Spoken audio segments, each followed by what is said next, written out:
আমাদের last previous ক্লাসে যে দুটো প্রবলেম আমরা করেছি সেখানে কি কারো কোনো প্রবলেম আছে?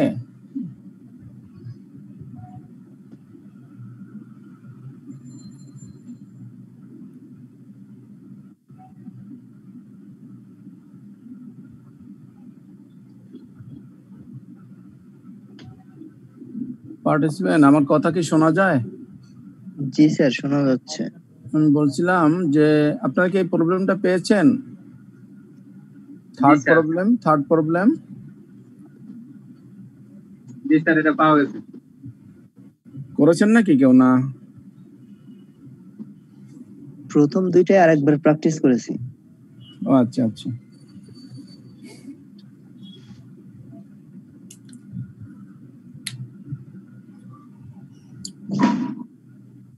আমরা থার্ড প্রবলেম নিয়ে আজকের আলোচনা করব।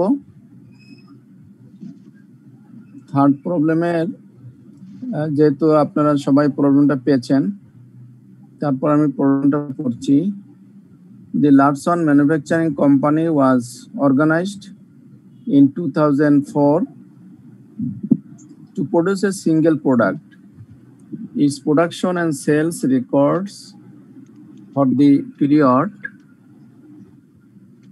2004 to 2007 summarized below. ইনিটস আপনার প্রোডাকশন দিয়ে দিয়েছে, সেলস দিয়েছে, আপনার কাছে বলেছে যে calculate the gross profit for each of the 4 years assuming that inventory balances are calculated in terms of FIFO and LIFO. এখানে কিন্তু আপনাকে বলে নাই যে পিরিয়ডিক অথবা পারপিচুয়াল কিছু বলে নাই, পারপিচুয়াল কিছুই বলেনি। যেহেতু ফিফো এবং লিফো মেথডে বলেছে এবং আপনাকে কিছু তথ্য দিয়েছে, আমরা এটা পারপিচুয়ালি করার চেষ্টা করব। স্যার এটা তো হোল ইয়ারের জন্য করা, স্যার এটা তো স্যার পারপেচুয়াল পিরিয়ডিক ম্যাটার করে না, মানে স্যার জি এটা তো স্যার ফুল ইয়ারের জন্য করা, মানে পার ইয়ারের জন্য না, এর জন্য তো ম্যাটার করে না পারপেচুয়াল নাকি পিরিয়ডিক। এটা তো 4 বছর, হ্যাঁ ম্যাটার করে না। তো আমরা পারপিচুয়াল, তাহলে পারপিচুয়াল এবং পিরিয়ডিক্যাল দুটোই ভুলে গিয়ে আমরা শুধু ফিফো এবং লিফো এই কনসেপ্টে করব, তাহলে আমাদের জন্য আরেকটু ইজি হবে আর কি। জি স্যার। তো আমরা আমার কাছে যেহেতু গ্রস প্রফিট চেয়েছে, কাজে আমাকে গ্রস প্রফিট বের করতে হলে আমি এর আগেও করেছি যে সেখানে আমার সেলস থেকে কস্ট অফ গুডস সোল্ড যদি আমি মাইনাস করি তাহলে আমি গ্রস প্রফিটটা পেয়ে যাব। আমার টোটাল ইনকাম স্টেটমেন্ট এখানে চাইনি, শুধু গ্রস প্রফিট পর্যন্ত চেয়েছে। আর একটা কথা মনে রাখবেন, এই ফিফো লিফো বা এই ম্যাটেরিয়ালের অঙ্ক কিন্তু কখনোই ডিরেক্ট আপনাকে এইভাবে দেবে না যে কতগুলো এন্ট্রি দিয়ে ফিফো মেথডে এবং লিফো মেথডে আপনার এন্ডিং ইনভেন্টরি ভ্যালু বের করেন, এরকমের খুব কমই আসবে। হয়তো কোনো না কোনো অঙ্কের ভিতরে আপনাকে করতে দিতে হতে পারে, সেজন্য আমরা সেই প্র্যাকটিস গুলাই করছি। এখানে গ্রস প্রফিট যেহেতু আমাকে বের করতে হবে, তাহলে প্রথমে আমি সেলস আগে আমার ফিগারটা কত সেটা আমি লিখে নেই। সেলস ধরেন আপনার কোয়ান্টিটি হলো 2 লাখ এবং ফার্স্ট ইয়ারের সেলস হলো আমার 1,22,500। তো আমি যদি 4টা বছর যদি একবারে করতে যাই, তাহলে পাশাপাশি বছরগুলো লিখে আমি যদি সেলস রেভিনিউটা লিখে নেই তাহলে আমার করতে সুবিধা হবে। আমরা উপর থেকে কোম্পানির নাম লিখে নিব, তারপরে statement of gross profit analysis under FIFO, এরকম হেডিং গুলো দিয়ে আমরা যদি ইয়ারগুলো লিখে নেই আমাদের জন্য সুবিধা হবে।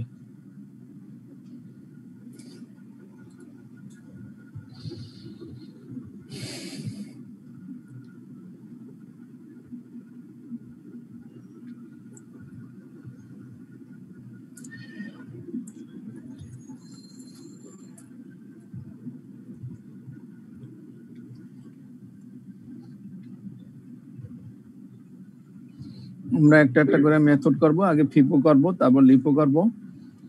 এখানে আমরা সেলসটা লিখে নিলাম, কোশ্চেনে দেয়া আছে 1,22,000, 1,75,000, 2,03,000, 1,50,000। আমি সেই সেলস ফিগার গুলো লিখে নিলাম।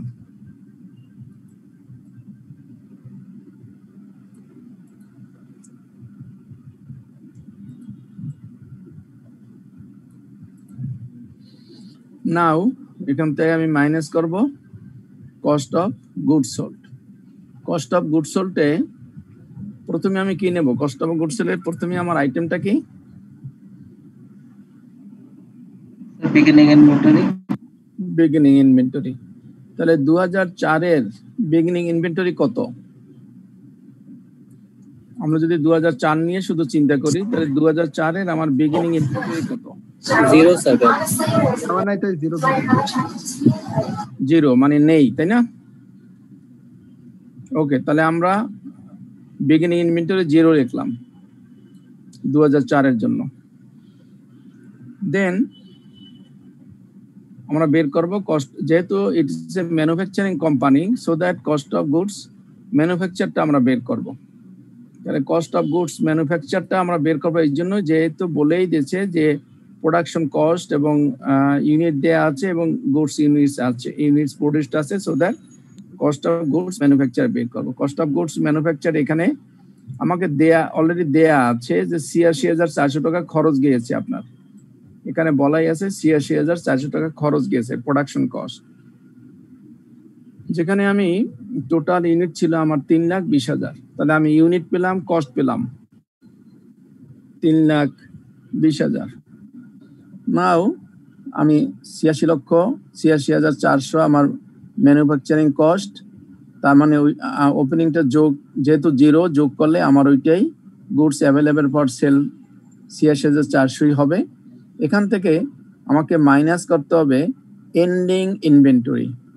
এখন এন্ডিং ইনভেন্টরিতে এখানে আমাকে দেয়া নাই, আছে? স্যার বের করতে হবে স্যার। বের করতে হবে।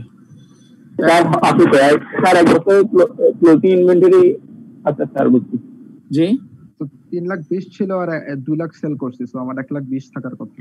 হ্যাঁ রাইট। টোটাল ইউনিট থেকে সেলস ইউনিটস বাদ দিলে তো কস্ট হ্যাঁ, যেহেতু আমার প্রথম বছরটায় যেহেতু 3,20,০০০ ছিল এবং আমি 2,00,000 বিক্রি করেছি, সো দ্যাট ফিফো হোক, লিপো হোক, যে মেথডই হোক, এখানে 1,20,০০০ আমার ইউনিট রয়ে গেছে। তাহলে এখানে যেহেতু কস্ট একটাই ৮৬,৪০০ এবং এটি আমার একটা ইউনিট একটা কস্ট, সো দ্যাট এখানে যে মেথডই বলুন না কেন সব মেথডই সমান আসবে ভ্যালুটা। তাহলে আমরা যেহেতু ফিফো করতেছি আর লিফো করি, যাই করি, যেহেতু ফিফো করি সেই হিসেবে যদি আমি চিন্তা করি, তাহলে আমার ইনভেন্টরি হাতে আছে একটাই মাত্র 3,20,০০০, সেখান থেকে আমি বিক্রি করেছি মাত্র 2,00,000, কাজে আমার হাতে থাকবে 1,20,০০০।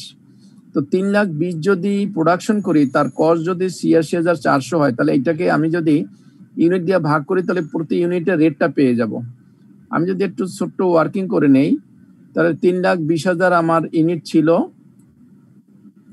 যার কস্ট ছিল ৮৬,৪০০। তো ৮৬,৪০০ যদি থাকে, তাহলে আমি কি করলাম, সেই ভ্যালুকে আমি 3,20,০০০ দিয়া ভাগ করে আমি 0.27 বের করে ফেললাম। তাহলে আমার হাতে ছিল, সেল করেছি আমি 2,00,000, যেহেতু আমি 2,00,000 সেল করেছি, কাজে আমার হাতে আছে 1,20,০০০। সে 1,20,০০০ই সেই ভ্যালুটাই হবে 0.27 করে, তাই না?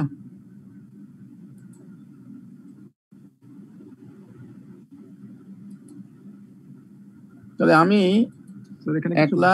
1,20,০০০ ভ্যালুটা পেয়ে গেলাম 52,400।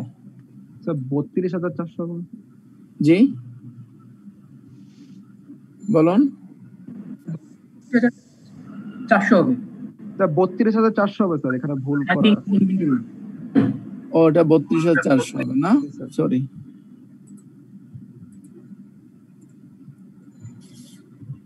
$32,400 হবে, রাইট। তো এখন এই 32,400 হলো আপনার এন্ডিং ইনভেন্টরি ভ্যালু। তাহলে এন্ডিং ইনভেন্টরি ভ্যালুটা আমি পেয়ে গেলে আমি যদি এন্ডিং যদি মাইনাস করি, তাহলে আমি কস্ট অফ গুডস সোল্ডটা পেয়ে যাব 54,000। আমি যদি কস্ট অফ গুডস সোল্ড পাই, তাহলে আমি গ্রস প্রফিটটাও পেয়ে গেলাম। আমি সেলস থেকে cost of goods sold minus করলাম, ৬৮,৫০০ টাকা আমি গ্রস প্রফিট পেয়ে গেলাম। তাহলে এই পর্যন্ত আমরা সবাই বুঝেছি কিনা 2004?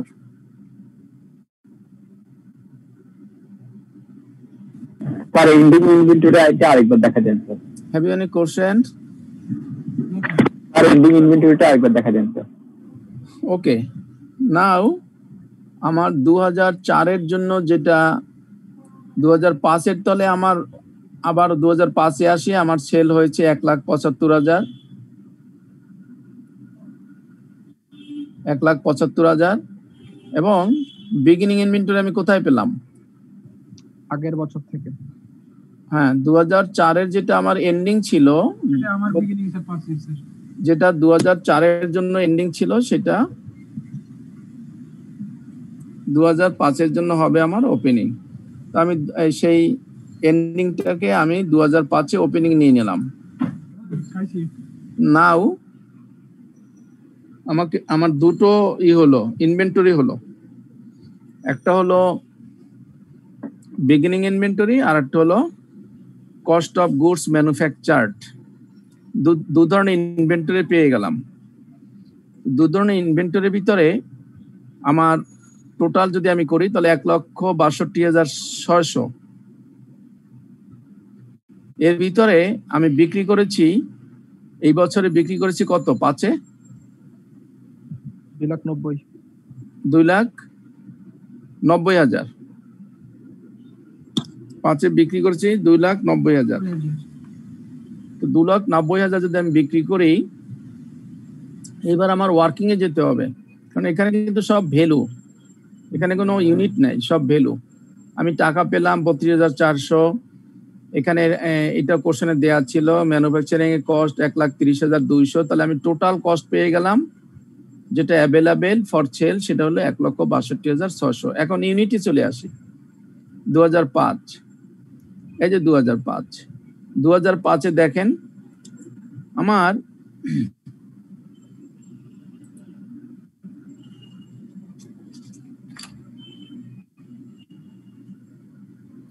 আমার হাতে ছিল 1,20,000, যেটা আপনার এই যে 2004 এর যেটা আপনার ক্লোজিং ছিল, এই যে 1,20,000 27 পয়সা করে 32,400, সেটাই আমার 5 এর এসে আমার ওপেনিং ইনভেন্টরি হলো 1,20,000 27 পয়সা করে 32,400।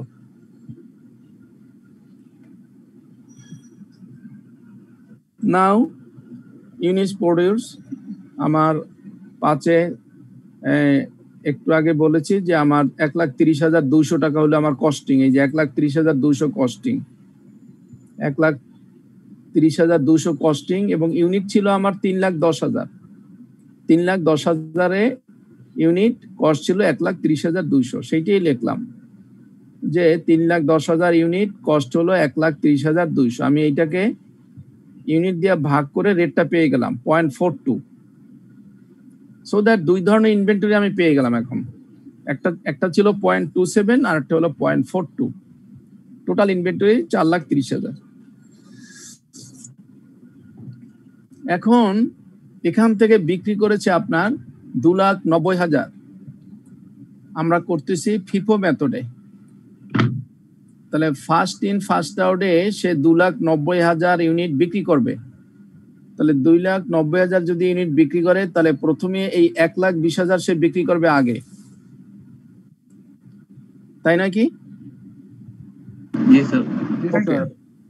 তারপরে 2,90 থেকে যদি 1,20 চলে যায় আর থাকবে 1,70, এই 1,70 সে বিক্রি করবে এই যে 27 পয়সা রেট, সরি 42 টাকা রেটে।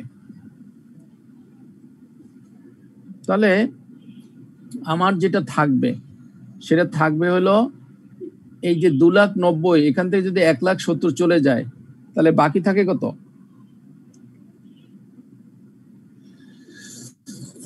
1,40,000।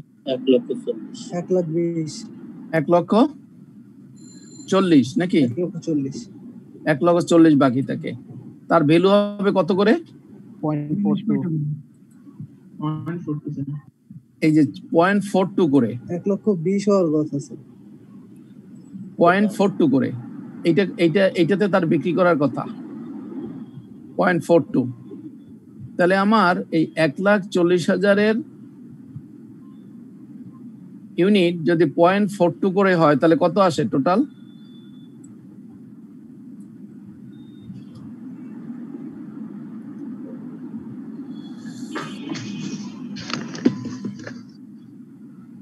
ঠিক আছে নাকি গুণফলটা? আর 1,20,000 হবে স্যার, 1,20,000। না না না, আপনি 43,000 4,30,000 থেকে 2,90,000 বাদ দেন। ঠিক আছে স্যার, 4,30,000 থেকে 2,90,000 বাদ দিলে 1,40,000-ই থাকে। হ্যাঁ স্যার ঠিক আছে, 58,800 টাকা হবে। 58,800 টাকা হবে কস্ট। আমার মনে হয় অনেকের একটু কনফিউশন হয়ে যাচ্ছে। স্যার 4,30,000 থেকে প্রথম বাদ দেব 1,20,000, থাকবে আমাদের স্যার 3,10,000। সেখান থেকে বাদ দেব 1,70,000। ওইভাবে না, আপনি এইভাবে দিক তাকাই বলতে হবে। এই যে প্রথমটা 1,20,000 এইটা আগে বিক্রি করবেন ফিফোতে, এরপরে এই যে 1,20,000 আমি বিক্রি করলাম আগে, এরপরে 2,90,000 থেকে যদি আমি 1,20,000 আমি আগের থেকে পেয়ে যাই, তাহলে আর বাকি থাকে 1,70,000। এই দুটো মিলেই তো আমি 2,90,000 করলাম, তাহলে 1,70,000 এই 3,10,000 থেকে যদি 1,70,000 যায়, তাহলে বাকি থাকে আমার 1,40,000। এই 1,40,000 মানে হলো এই 3,10,000 যে রেট, এই 42 পয়সা করে। সেই জন্যই আমি 1,40,000 ইউনিট এই 42 পয়সা করে, দাম হলো 58,800। This is the closing inventory.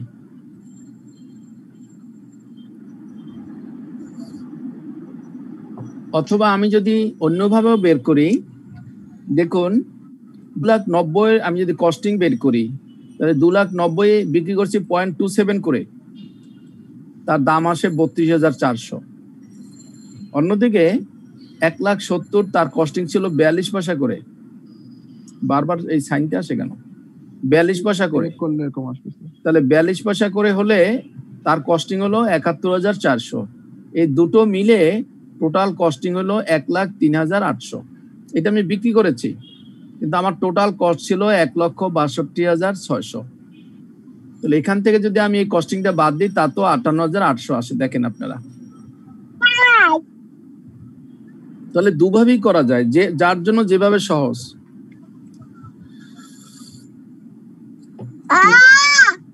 কিন্তু কনসেপ্টটা হলো যে ফিফো মেথডে করতে হবে।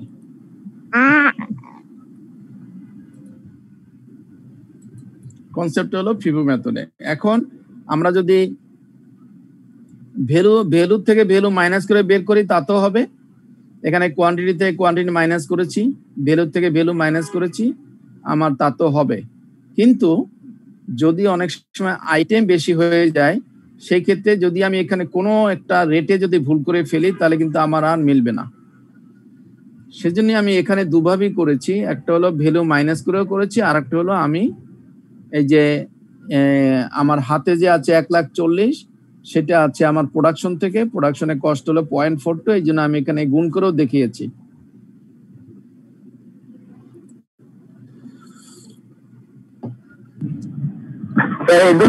যে ক্যালকুলেশন প্রেজেন্টেশনটা করছেন, এটা কি আপনি যেভাবে শীটে দেখাচ্ছেন এভাবে দেখাবো? আপনাকে তো ওয়ার্কিং করতেই হবে, তাহলে আপনি ভ্যালুটা কিভাবে আনবেন? না, ওয়ার্কিং তো এভাবেই করবো না স্যার। হ্যাঁ, ওয়ার্কিং আপনি যেভাবেই করেন, আমার ওয়ার্কিং আপ টু ইউ, আপনি যেভাবে খুশি সেভাবে করতে পারেন, তাতে আমার কিছু আসে যায় না।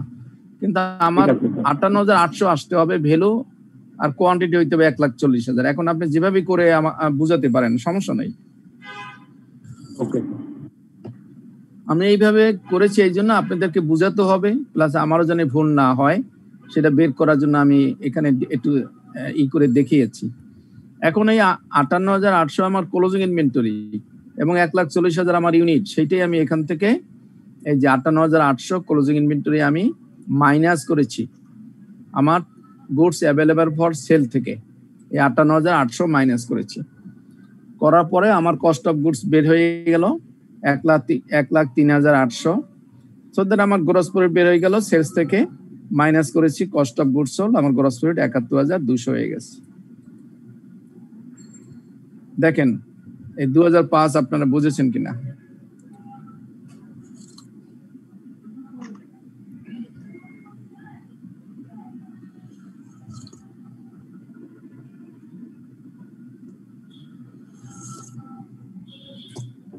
নাও 2006 সেল করেছি 2,03,000, ঠিক আছে। আমার যেটা ক্লোজিং ছিল 2005-এর, সেটা এসে গেল আমার 2006-তে আবার ওপেনিং এসে গেলে আমার প্রোডাকশন হয়েছে 1,29,600 দেয়া আছে কোশ্চেনে। তাহলে আমার টোটাল অ্যাভেলেবেল হলো যে ইউনিট তার ভ্যালু হলো 1,88,400। এগুলো কিন্তু সবই টাকা ভ্যালু। সো দ্যাট আমার ক্লোজিং ইনভেন্টরি ভ্যালু 58,800। আমি যা প্রোডাকশন করেছি তার ভ্যালু হলো 1,29,600। তাহলে আমার টোটাল ভ্যালু হলো 1,88,400। এইবার আসেন আপনি কোয়ান্টিটিতে আসেন 2006। এই দেখুন 2006-তে হাতে ছিল ওপেনিং ছিল আপনার গতবারের যেটা ক্লোজিং সেইটাই হলো এবার ওপেনিং 1,40,000 42 পয়সা করে 58,800। আমি আগে এই পাঁচেরটা দেখে দেখে 6টা লিখে নিলাম। এরপরে প্রোডাকশন করেছি 2,70,000 যেহেতু প্রোডাকশন হয়েছে কাজেই টোটাল কোয়ান্টিটির সাথে সেটা যোগ করে আমি ভ্যালুটা নিয়ে গেলাম। ভ্যালু আমার 1,88,400 বের হয়ে গেল। আর এই যে 29,600 যেটা প্রোডাকশন করেছি যার ভ্যালু তাকে আমি কোয়ান্টিটি দিয়ে ভাগ করে রেটটা পেয়ে গেলাম 0.48। তাহলে দুইটা ইনভেন্টরি রেট পেলাম, ওপেনিং ইনভেন্টরি রেট পেলাম, আমার প্রোডাকশনের রেট পেলাম। এবার বিক্রি করেছে কত দেখেন, বিক্রি করেছে 6তে এসে 2,90,000 বিক্রি করেছে আর 2,70,000 কিন্তু প্রোডাকশন করেছিল আর 2,90,000 বিক্রি করেছিল। সেইটাই দেখেন এখানে 6তে এই যে 2,90,000 বিক্রি করেছে আর এই যে 2,70,000 প্রোডাকশন করেছিল। তো সো দ্যাট টোটাল কোয়ান্টিটি ঠিক আছে, সেখান থেকে আমি বিক্রি করলাম 2,90,000। এখন কোন 2,90,000 বিক্রি করলাম ফিফোতে সেটা বলেছে যে প্রথমে আপনার 1,40,000 থেকে তারপরে বাকিটা 2,70,000 থেকে, বাকিটা 2,70,000 থেকে। তাহলে 1,40,000 থেকে যদি আমি আগে বিক্রি করি তা এখানে 2,70,000 থেকে 1,30,000 বাদ যাবে, 1,50,000 বাদ যাবে। 2,90,000 তো বিক্রি করেছি, 1,40,000 যদি এখান থেকে যায় প্রথমটা 1,50,000 বাদ যাবে 2,70,000, তাহলে 1,50,000 ইউনিট যাবে আপনার 2,90,000 থেকে। 2,90,000 থেকে যদি 1,50,000 যায় থাকে কত, 1,40,000 নাকি? একটু কনফিউজ, 2,70,000 থেকে বাদ যাবে না? হ্যাঁ 2,70,000 না, 2,90,000 তো টোটাল বিক্রি করেছেন, তার মধ্যে 1,40,000 তো আপনি ওপেনিং থেকে নিয়েছেন আর এখান থেকে আর বাকি থাকে 1,50,000। তার মানে এই দুটো মিলেই তো 2,90,000 হবে। জি স্যার। তো 1,50,000 গেল এই 2,70,000 থেকে, তাহলে থাকবে 1,20,000। ঠিক আছে, 1,20,000 আর রেট হলো 0.48। সেটাই আমি করেছি 1,20,000 ইন্টু 0.48 57 টাকা 57,600। এটা হলো আমি কোয়ান্টিটি ধরে রেট দিয়ে বের করেছি। আবার এখানেও আপনি করতে পারেন, সেটা হলো টোটাল ভ্যালুটা তো হয়েই গেল 1,88,400 আর এখান থেকে আপনি ভ্যালুটা বের করবেন 1,40,000 বিক্রি করছে যার কস্টিং ছিল 0.42 এবং 1,50,000 যার কস্টিং ছিল 0.48, দুইটা টোটাল কস্ট যোগ করলে 1,30,800। তাহলে আমার টোটাল কস্ট ছিল 1,88,400, সেখান থেকে যদি আমি 1,30,800 যদি আমি মাইনাস করি আমার থাকবে 57,600। আমি এভাবেও করতে পারি অথবা এভাবেও করতে পারি, যার জন্য যেভাবে বুঝতে সহজ। স্যার এটা তো ফিফো মেথডে করতেছি। জি স্যার একটু উপর 4 আর 5টা একটু যদি একটু দেখতাম, 4 আর 5 হয়েছে স্যার, হয়েছে স্যার একটু নিচের দিকে।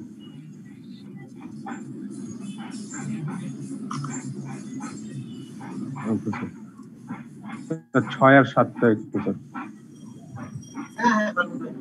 আমরা 6 শেষ করি না এখনো।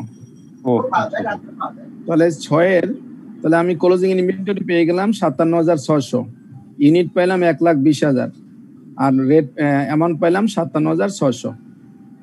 এটা হলো আমার ক্লোজিং। সেটা আমি এই 57,600 আমি মাইনাস করলাম। কি থেকে মাইনাস করছি? মাইনাস করেছি আমার ওপেনিং প্লাস প্রোডাকশন, আমার গুডস অ্যাভেলেবল ফর সেল, সেখান থেকে আমি এন্ডিং ইনভেন্টরি ভ্যালুটা মাইনাস করলাম। মাইনাস করে আমি কস্ট অফ গুডস সোল্ড পেয়ে গেলাম 1,30,800। তাহলে আমি গ্রস প্রফিট এর থেকে মাইনাস করলাম, গ্রস প্রফিটে পেয়ে গেলাম 72,200।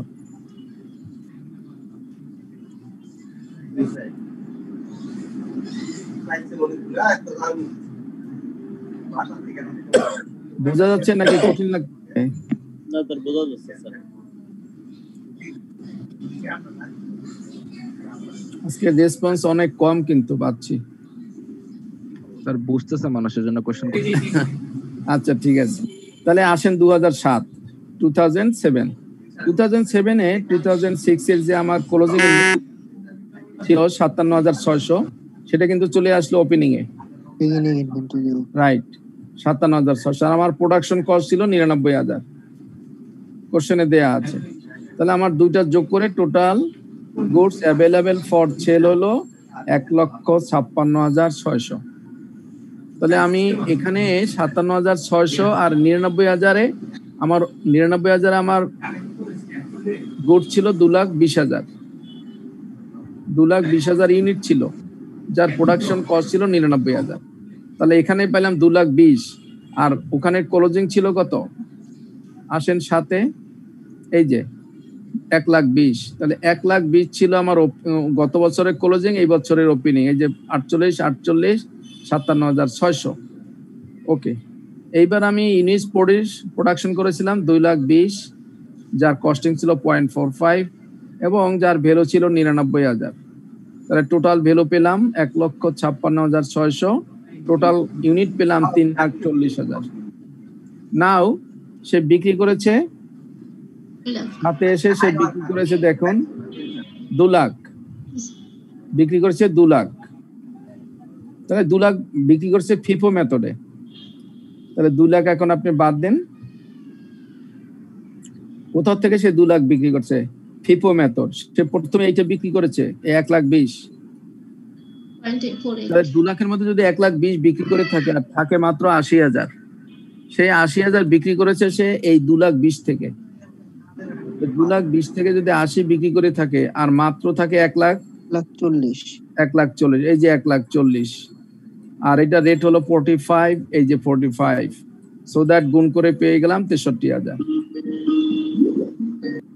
আর যদি আমি ভ্যালু থেকে করি, তাহলে আমার টোটাল ভ্যালু ছিল 1,56,600, সেখান থেকে আমি যেটা বিক্রি করছি তার কস্টিং ছিল 0.48, মানে 57,600, আর ছিল যেটা প্রোডাকশন, সেখান থেকে 80,000 বিক্রি করছি, তার কস্টিং ছিল এই 45 পয়সা করে, টোটাল কস্ট হলো 36,000। এই দুটো যোগ করলে হয় 93,600। এই 93,600 যদি আমি এই টোটাল কস্ট থেকে বাদ দেই, আমার থাকে 63,000। তাহলে আমি দুটো দুইভাবেই করলে আমার কনসেপ্টটাও ক্লিয়ার হয়, ভুলটা কম হবে। স্যার পরীক্ষার খাতায় কি দুইভাবেই করতে হবে স্যার?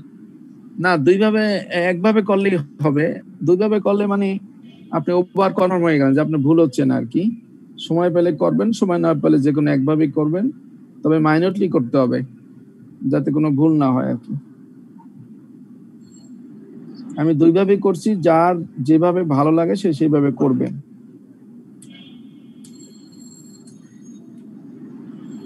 নাও আমি এন্ডিং ইনভেন্টরি ভ্যালু পেয়ে গেলাম 63,000। আমি 2007-এ 63,000 মাইনাস করলাম, মাইনাস করার পরে আমার রইল 93,600। 93,600 যদি থাকে, সেক্ষেত্রে আমার গ্রস প্রফিট হবে 1,50,000 থেকে 93 যদি মাইনাস করি 56,400 টাকা। অঙ্কটা খুব ছোট্ট অঙ্ক, খুব সোজা অঙ্ক। দেখেন আপনারা, আপনাদের কনসেপ্টটা ক্লিয়ার হয়েছে কিনা। এই ধরনের লিফো নাকি পিরিয়ডিক পারপেচুয়ালের ব্যাপারটাও দিয়ে দিতে পারে? পারপেচুয়াল ব্যাপারটা দিলে সেখানে তো আপনাকে আরো অনেক এন্ট্রি দিয়ে দিতে হবে, সেক্ষেত্রে আপনাকে করে নিতে হবে, তবে সেটা খুব জটিল অঙ্ক হয়ে যাবে, সেই জন্য এখানে ওইভাবে দেয়নি, সহজ করেই দিয়েছে, জাস্ট মেথডটা উল্লেখ করে দিয়েছে আর কি। এটাই বলতে স্যার, পারপেচুয়াল আসলে তো হ্যাঁ, আপনি বুঝলে সবই পারবেন, আবার দিলে তো অবশ্যই সময়ের সাথে কাউন্ট করেই দেবে, যাতে আপনাদের। আর এটা করতে কতক্ষণ সময় দিবে স্যার? কতক্ষণ সময় লাগবে স্যার? এটা করতে আপনার আধা ঘন্টার বেশি সময়, 40 মিনিট লেগে যাবে। ওকে স্যার, স্যারের ক্যালকুলেশনটা একটু দেখাবেন স্যার। এটা কি পরীক্ষা কত 7 পরীক্ষার অঙ্ক স্যার? এটা 4 প্রথমটা স্যার। এই যে 4 4, 5 দুটেই দিলাম, যেটা আপনার ভালো লাগে। স্যার এটা তো স্যার উপরে একটা করলেন স্যার যে লিস্টের আকারে, আর একটা করলেন ইয়ার ওয়াইজ, এটা কি দুইভাবে করা? হ্যাঁ, বুঝলাম না। আর উপরে একটা করছি না স্যার? হ্যাঁ, এইটা হ্যাঁ, মানে এটা একভাবে ফিফো মেথডে দুইটা মেথডে করছি, এইটা একটা, আর হচ্ছে ইয়ার ওয়াইজ আলাদা আলাদা ভাবে করছি না? এটা ইয়ার ওয়াইজ এগুলো তো ওয়ার্কিং, এটা তো ওয়ার্কিং ইয়ার ওয়াইজ গুলো ওয়ার্কিং করেছি আপনার এই যে এন্ডিং ইনভেন্টরিটা ভ্যালু বের করার জন্য।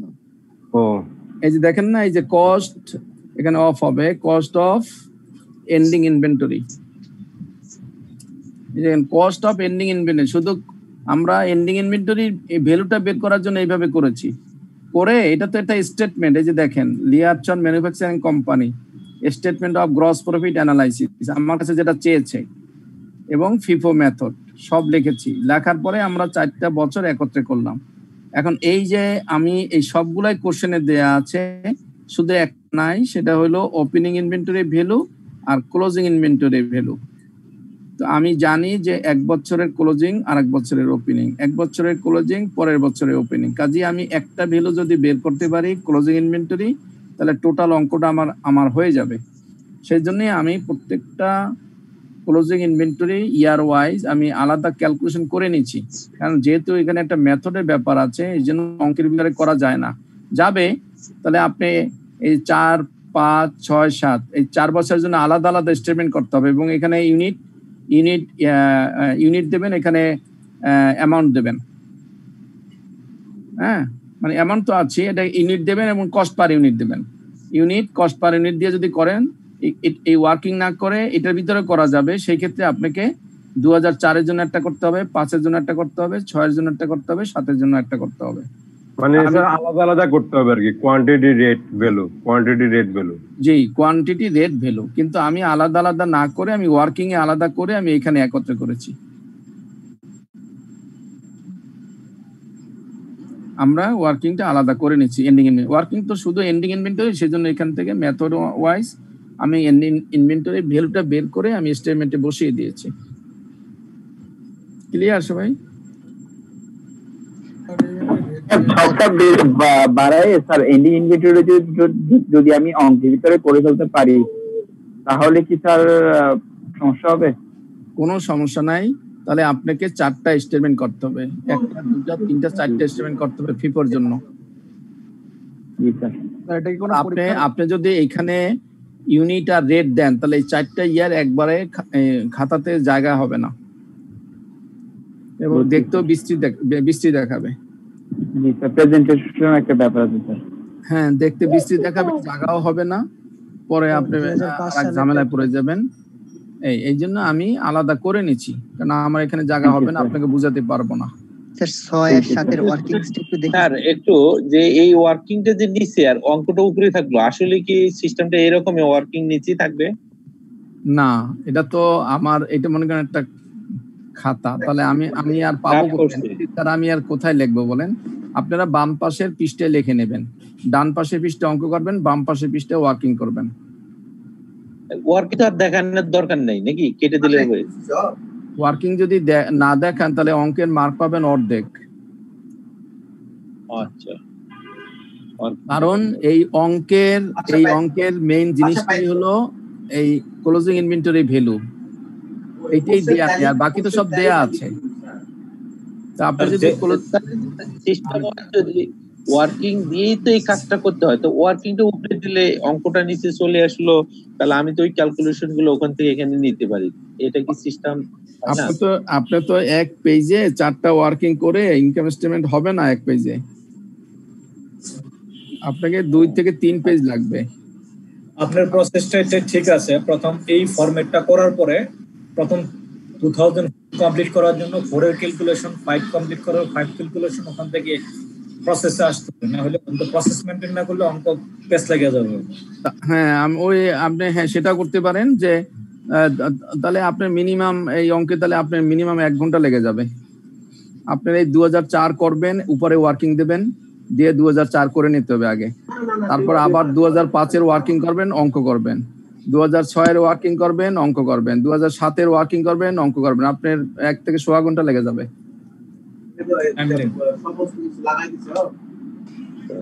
ওকে, আমরা এবার লিফো মেথডে করব। লিফো মেথড, একই অঙ্ক দুইটা মেথডে করতে বলছে, লিফো মেথড এখন করব। একই সিস্টেমে আমি করেছি। এখানে আমি আগে সেলসটা নিয়েছি, সেলস ভ্যালুটা বসিয়ে দিয়েছি। এরপরে আমি বিগিনিং ইনভেন্টরি প্রথম বছরে নাই, 0 করে দিলাম।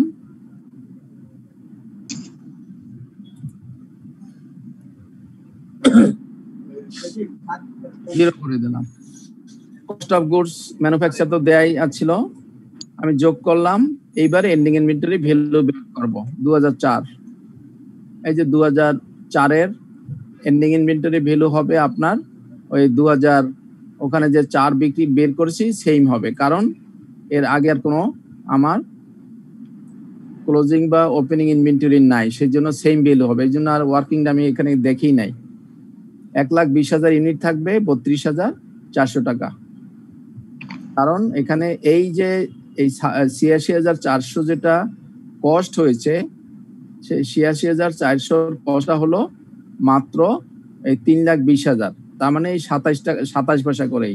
কাজে বিক্রি করছে 2 লাখ, ওই 1,20,000 থাকবে। ফিফো তো থাকবে 1,20,000 আর লিপো তো থাকবে 1,20,000। সেই জন্য এই আগের ওয়ার্কিং থেকে আমি ফিগারটা নিয়েছি 32,400। এই যে 32,400, তাহলে 32,400 যদি আমি মাইনাস করি, তাহলে আমি পেয়ে যাব কস্ট অফ গুডস সোল্ড। তাহলে আমি এই cost of goods sold sales থেকে মাইনাস করলাম, আমি প্রফিটটা পেয়ে গেলাম, গ্রস প্রফিট 68,500। এটা হলো লিপো। লিপোতে এখানে লিপো এবং ফিপো সেম অ্যামাউন্ট হবে, বুঝতে পেরেছেন সবাই? জি স্যার। ওকে, নাও 2005-এ 2004 এর যেটা ক্লোজিং সেটাই 2005 এর আবার ওপেনিং হয়ে গেল 32,400, কস্ট হলো 1,30,200, টোটাল কস্ট 1,62,600। এইবার সে বিক্রি করবে কত? 5-এ সে বিক্রি করবে আপনার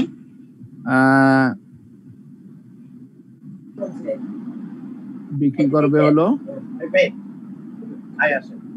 5, এখানে বিক্রি করলো সে 1 লাখ, স্যার 2,90,000 না বিক্রি করবে স্যার? বিক্রি করলো সে 2,90,000, রাইট, 2,90,000 বিক্রি করলো। তাহলে 2,90,000 যদি বিক্রি করে, তাহলে আমার হাতে ছিল কি? আমার হাতে ছিল 1,40,000 ছিল, হ্যাঁ 1,40,000 ছিল, আর সে বিক্রি করেছে স্যার 1,20,000 ছিল শুরুতে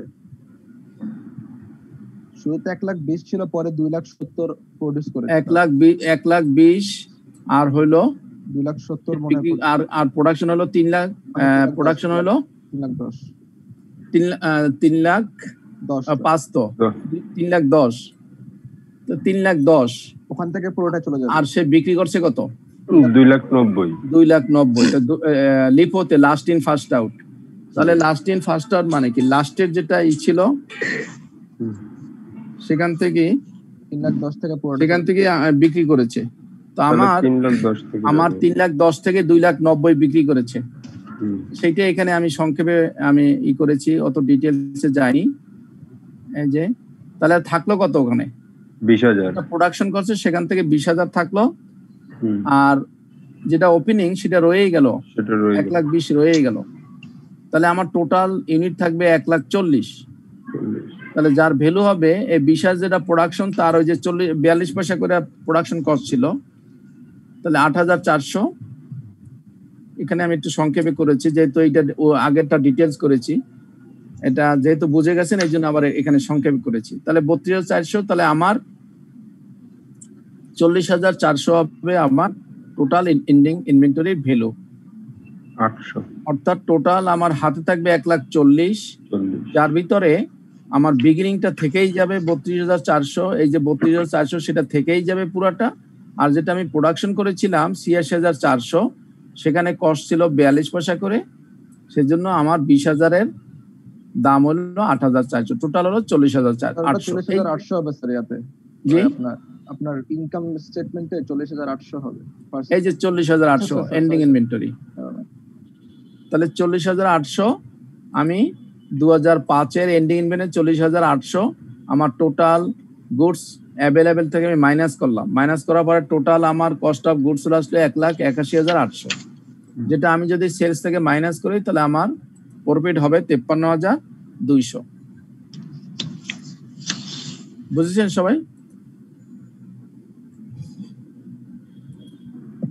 সবাই কি ক্লিয়ার নাকি কারো কোনো কনফিউশন আছে?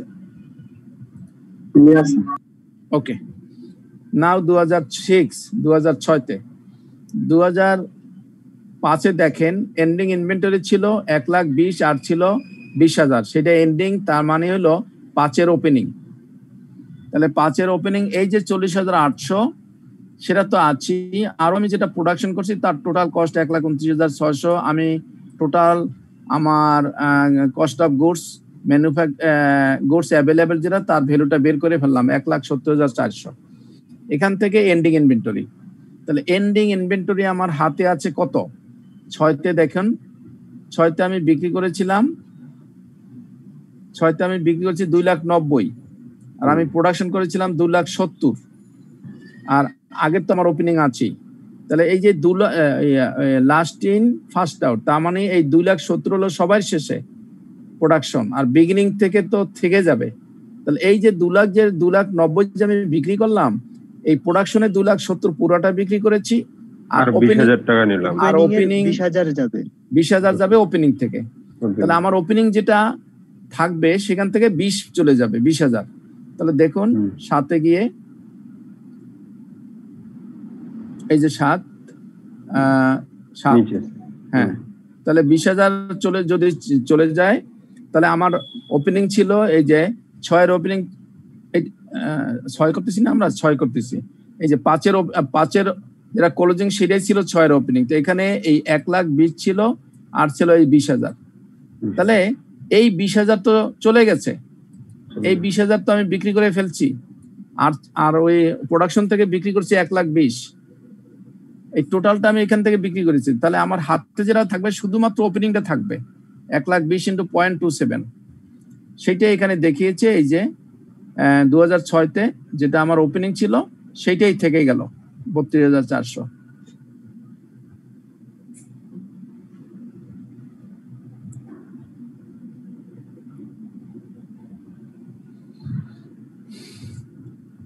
আমার 6-তে ওপেনিং ছিল দুটো, একটা ছিল 1,20,027 পয়সা করে, আর একটা ছিল 20,042 পয়সা করে। কিন্তু লিফুতে আমি যেহেতু টোটাল বিক্রি করেছি, আমি সাথে এসে টোটাল বিক্রি করেছি আমি 2 লাখ, এবং আমি প্রোডাকশন করেছি 2,20,000। আমি 6 করতেছি, সরি 6 করতেছি না 7, 6 করতেছি। হ্যাঁ, তো আমি সেল করছি 2,90,000, আর আমি প্রোডাকশন করেছিলাম 2,70,000। প্রোডাকশন আসলো সবার শেষে, আর ওপেনিং হলো সবার আগে। আগের মাল ধরাই লাগবে না, নতুন প্রোডাকশন থেকে আরো 20,000 থাকবে। লাস্ট ইন ফার্স্ট আউট, যেটা লাস্টে আসবে সেটা আগে বিক্রি করবো। তো লাস্টে আসছে আমার প্রোডাকশন, এই 2,70,000 আগে বিক্রি করে ফেলবো, এরপর আরো 20,000 বিক্রি করতে হবে। সেই 20,000টা নিয়েছি ওপেনিং থেকে। হ্যাঁ, ওপেনিংও কোনটা আগে আসছে দেখেন, ওপেনিংও কিন্তু এই 20,000টা, হ্যাঁ, এই যে লাস্টের 20,000 যেটা প্রোডাকশন ছিল, ওইটা ছিল লাস্টের, এই জন্য আমি এই লাস্টেরটা নিচ্ছি। একদম প্রথম ছিল 1,20,000, ওই 1,20,000টাই থেকে যাবে এই 32,000। এখানে কিন্তু 90% ছেলে মেয়ের ভুল হয়ে যাবে। ফলে ওপেনিং যদি এইভাবে করে আলাদা আলাদা না রাখা হয় ওয়ার্কিং এ, তাহলে 90% ভুল হওয়ার সম্ভাবনা থাকবে হলে। সেই জন্য আমি আলাদা আলাদা করে ওপেনিংটাকে আলাদা রেখেছি, জানি 6 দেখে 5 দেখে আমি 6 করতে পারি। স্যার আরেকবার বলবেন স্যার? এখানে মনে হয় 6 কি আগে দেখুন 6-তে কোশ্চেনটা দেখুন, কোশ্চেনে কি আছে 2006, এলো 2006। দেখুন সে বিক্রি করেছে 2,90,000, 2,90,000 বিক্রি করেছে, আর প্রোডাকশন হয়েছে 2,70,000 ইউনিটে কথা বলতেছি। 2,90,000 বিক্রি করছে, কিন্তু 2,70,000 হলো প্রোডাকশন। তাহলে আমার অঙ্কের যে নেচার, তাতে আমি দেখলাম যে প্রোডাকশনের যে মালামাল সেইটাই সবাই শেষে আসে স্টোরে, আর আগে থাকে আমার বিগিনিং ইনভেন্টরির সাথে প্রোডাকশন হয়ে মাল স্টোরে আসে। তাহলে প্রোডাকশনটা আসে সবার শেষে, বিগিনিং এ থাকে আগে। তাহলে যেহেতু লিফো মেথডে করতেছি আমি, লাস্ট ইন ফার্স্ট আউট, কাজে লাস্টে ইন করেছি আমার প্রোডাকশনের মাল। সেই জন্যই আমি 2,90,000 যখন বিক্রি করব, তখন প্রথমে বিক্রি করবো 2,70,000, আর যেটা 20,000 আরো যে 20,000 বিক্রি করব, সেইটা এই 2006-এর 2005 এন্ডিং ইনভেন্টরি বা 2006-এর যেটা ওপেনিং ইনভেন্টরি, সেই ওপেনিং ইনভেন্টরি থেকে বিক্রি করব। সো দ্যাট 2006-এর ওপেনিং ইনভেন্টরি যদি আমি এখানে যেহেতু লেখি নাই ডিটেলস, কাজে পাশের দিক যদি তাকাই, এই জিনিসটাই হলো 2006-এর ওপেনিং। এই যে জিনিসটা, দুইটা ইনভেন্টরি নিয়ে কস্ট পার ইউনিটের কোনো কিছু স্যার চেঞ্জ হবে কি? এই যে চেঞ্জ, এই যে 0.42, এই যে 20,000 আমার দরকার, এই 20,000 টাকা, এই 20,000 ইউনিটটা আমি আগে বিক্রি করে দেব। তাহলে এখানে তো আমার কস্ট পার ইউনিট আমি লিখেই আগেই করা আছে, এই যে 27 পয়সা করে 32,400, সেটাই বের করলাম। এই যে 6-এর এন্ডিং ইনভেন্টরি, আগে আমরা বিগিনিংটা বিক্রি করতাম, তারপরে যেটা থাকতো সেটা। এখন আমরা করব স্যার যেটা আমাদের থাকবে, প্রোডাকশন যেটা হবে সেটা আগে আমরা বিক্রি করব, তারপরে ওপেনিং যেটা থাকবে সেটা থেকে। হ্যাঁ, লিফোতে এক রকমের, ফিফোতে আরেক রকমের। ফিফোতে আগের গুলো আগে বিক্রি করব, আর লিফোতে শেষের গুলো আগে বিক্রি করব। তাহলে লিফোতে আমার সবাই শেষে আসে তো প্রোডাকশন 2,70,000, সেই 2,70,000 তো বিক্রি করেছি, আরো 20,000 করতে হবে, সেই 20,000টা নিয়েছি আমি এখান থেকে। তাহলে আমার পড়ে আছে মাত্র এই ইনভেন্টরিটা পড়ে আছে, এই। জি স্যার। তাহলে সেইটারই ভ্যালু 1,20,027 পয়সা করে 32,400। ক্লিয়ার সবাই? ক্লিয়ার। ওকে, 90% ভুল হবে কিন্তু এই বছরটা এসে। ওকে, এইবার 2007, তাহলে 2007-এ কি হবে? 6-এর যেটা ক্লোজিং, সেইটাই 2007-এর ওপেনিং। এই যে 32,400 আসলো ওপেনিং। এখন তো ভ্যালু, আগে ভ্যালু তারপর কোয়ান্টিটি। ওকে, এখন এই যে 32,400 সাথে আমি প্রোডাকশন যোগ করলাম, যোগ করে আমি টোটাল গুডস অ্যাভেলেবেল এর ভ্যালু বের করলাম। বের করে এখন আবার আমি কি করব? ক্লোজিং ইনভেন্টরি মাইনাস করব। তাহলে ক্লোজিং ইনভেন্টরি ভ্যালুটা আমার বের করতে হবে। এই যে 41,400 কিভাবে বের করলাম? 7-এ দেখুন, তার আগে দেখতে হবে যে 7-এ আমার সেল করেছি 2 লাখ, আর প্রোডাকশন ছিল 2,20,000। তার অর্থটা কি? লিফোতে এই যে প্রোডাকশন করেছি, প্রোডাকশন থেকে 20,000 থেকে যাবে, আর ওপেনিং ইনভেন্টরিও থাকবে। রাইট, ওপেনিং ইনভেন্টরি পুরো থেকে যাবে, আর যেটা আমি প্রোডাকশন করেছি এখান থেকে 20,000 থেকে যাবে। জি স্যার। ওকে, তাহলে এবার ক্যালকুলেশনে যাই। 7-এ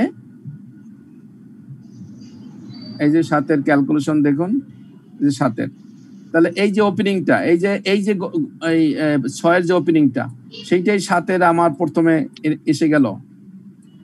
এরপরে ওই যে 20,000 যেটা আমার প্রোডাকশন থেকে গেল, সেই 20,000 ওখানকার রেট ছিল 0.45, তার ভ্যালু হলো 9,000। তাহলে এই দুটো যোগ করে হলো 41,400।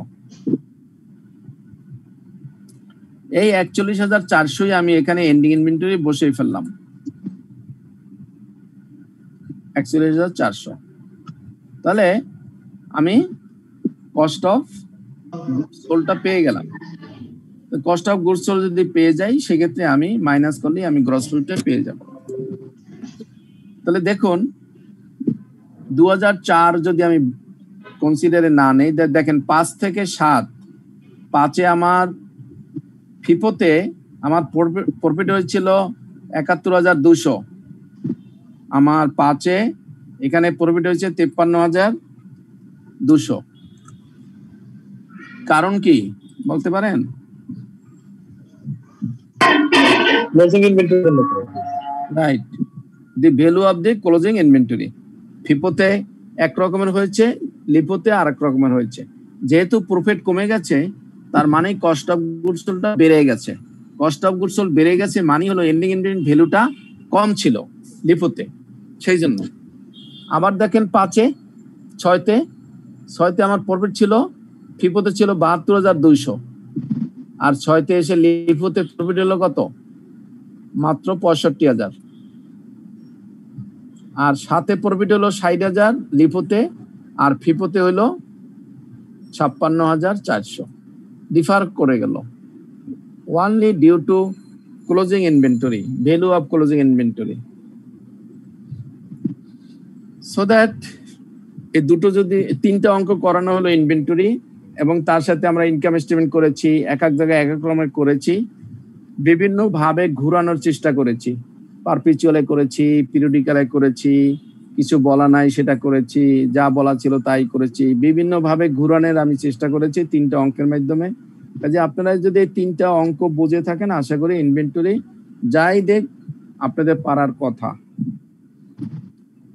এখন যদি কারো কোনো কোশ্চেন থাকে আমরা কোশ্চেন নিয়ে আলোচনা করব, যদি না বুঝে থাকেন সেটা নিয়ে আলোচনা করব, তাহলে নেক্সট আগাবো আবার।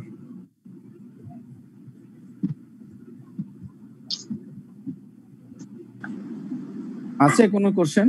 Hello sir. আর একটা ছোট্ট কোশ্চেন ছিল স্যার। বলুন। NRV or net realizable value sir. এখানে আবার নেট রিয়েলাইজেবল ভ্যালু পেলেন কোথায়? এই চ্যাপ্টারে স্যার একটা শব্দ আছে স্যার, এনআরভি। হ্যাঁ, এটা স্যার একটু পরিষ্কার হওয়ার জন্য। সেটা তো আমরা ওই যে ইনভেন্টরি আমরা এলসিএম যখন পড়েছি তখন তো রিয়েলাইজেবল ভ্যালু আমরা ওখানে আলোচনা করেছিলাম না স্যার? ওই আলোচনাটা ছিল না স্যার। হ্যাঁ, ওই আলোচনাটা স্যার ছিল না। এলসিএনআরভি যেটা ছিল স্যার, এটা আপনি আলোচনাটা করেন নাই। আচ্ছা, রিয়েলাইজ হলো যে আপনি যতটুকু আদায় হবে মূল্য সেটুকুই হলো রিয়েলাইজ। আর নেট রিয়েলাইজ কি? সে আদায় করতে গিয়ে যদি কখনো কোনো খরচ হয় সেই খরচটা মাইনাস হবে, মাইনাস হয়ে যে ফিগারটা পাবো সেটাকে বলা হয় নেট রিয়েলাইজেবল ভ্যালু।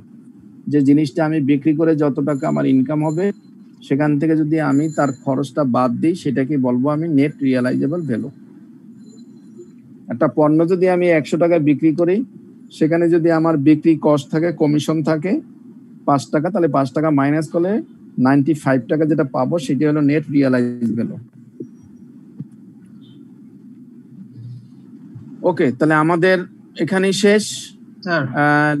যে লিপো, ফিপো এবং ওয়েটেড অ্যাভারেজের অঙ্ক। এবার আমরা জার্নালে চলে যাব আবার। জি বলুন। স্যার আমি মাঝখানে একটু ডিসকানেক্টেড হয়ে পড়ছিলাম। আমরা লিফো সিস্টেমে 2004টা হিসাব করে নেই কেন স্যার? জি, লিফো সিস্টেমে 2004-এ 4টা আমরা কেন মানে এখানে হিসাব করি নাই স্যার, কমপ্লিট করি নাই কেন? ওয়ার্কিং করি নাই কেন? জি স্যার, ওয়ার্কিং করি নাই এই জন্য যে 4-এর যে ফিগার লিপোতে আর ফিপোতে সেম ফিগারই হবে, কারণ আগে তো কোনো ইনভেন্টরি নাই। এই দেখেন 4-এর ফিপোতেও আগে কোনো ইনভেন্টরি নাই, ওপেনিং নাই। আর লিপোটা কপি করে নিচে বসিয়ে দেন স্যার। লিপিতেও নাই, সেই জন্য আমরা একটাই তো ভ্যালু 86,400, ওই জন্যই আমরা ফিপোটা দেখে দেখে লিপোটা বসিয়ে ফেলছি, সেম ফিগারই হবে। কারণ ইনভেন্টরি তো নাই, ওপেনিং নাই, একটাই ইনভেন্টরি আছে, এখান থেকে বিক্রি করেছে। কাজে যেটা থাকবে সেটার এই ক্লোজিং ইনভেন্টরি এইটারই রেট, সেটা গুণ করলে 32,400ই হবে। এই জন্য আমরা আর এটা ওয়ার্কিং করিনি, কারণ ওয়ার্কিংটা আপনি এখান থেকে নিয়ে নিতে পারেন, অথবা আমি কপি করেও দিতে পারি। এই যে এইটা সেম জিনিস, যেহেতু এখানে আছে বোঝানোর জন্য আমি এখান থেকে বুঝালাম, আপনি এখান থেকে কপি করে নিতে পারেন। আর কোনো কোশ্চেন? Okay sir. জি বলুন। স্যার আমার সব প্রোডাক্ট যদি সেল হয়ে যায়, মানে ধরেন 6 বা 7-এ আমার সব সেল হয়ে গেছে, জি হাতে নাই, তাইলে কি স্যার লিফ আর ফিফোতে প্রফিট, গ্রস প্রফিট কি স্যার 4 বছরেরটা কাউন্ট করলে সেম হবে? সব যদি সেল হয়ে যায় প্রতি বছর, না স্যার ধরেন সাথে এসে সব সেল হয়ে গেছে, হ্যাঁ এখন স্যার 5 থেকে মানে প্রথম থেকে লাস্ট পর্যন্ত আমার যত গ্রস প্রফিট হয়েছে 4 বছরে, হ্যাঁ এটা কি লিফোতে আর ফিফোতে সেম হবে? না, হওয়ার কথা না। কারণ এই যে 2 বছর আপনার এই যে 4 তো সেমই আছে, শুধু 5 এবং 6 এই দুটার মধ্যে একটু ভেরি আছে, তো এই দুটার মধ্যে তো ভেরি আছে। আপনার সাথে গিয়ে হয়তো টোটালটা এই যে সাথে গিয়ে যখন আপনার যে কোনো মেথডে হোক, লিফো হোক ফিফো হোক, দুই জায়গায় যেহেতু আপনার পুরোটা বিক্রি হয়ে যাবে, কাজে সেখানে তার এন্ডিং ইনভেন্টরি থাকবে না। ইনভেন্টরি না থাকলে শুধু ওপেনিং ইনভেন্টরি এফেক্টটা আসবে। তাহলে ওপেনিং ইনভেন্টরি ফিফোতে এক রকমের, আবার লিফোতে আর এক রকমের। কাজে আপনার এই যে cost of goods available for সেলের যে ভ্যালুটা, এটা তো চেঞ্জ আছে, দুটো মেথডই চেঞ্জ হবে। সেই ক্ষেত্রে গিয়ে আপনার প্রফিট দুইটাতে মেলবে না।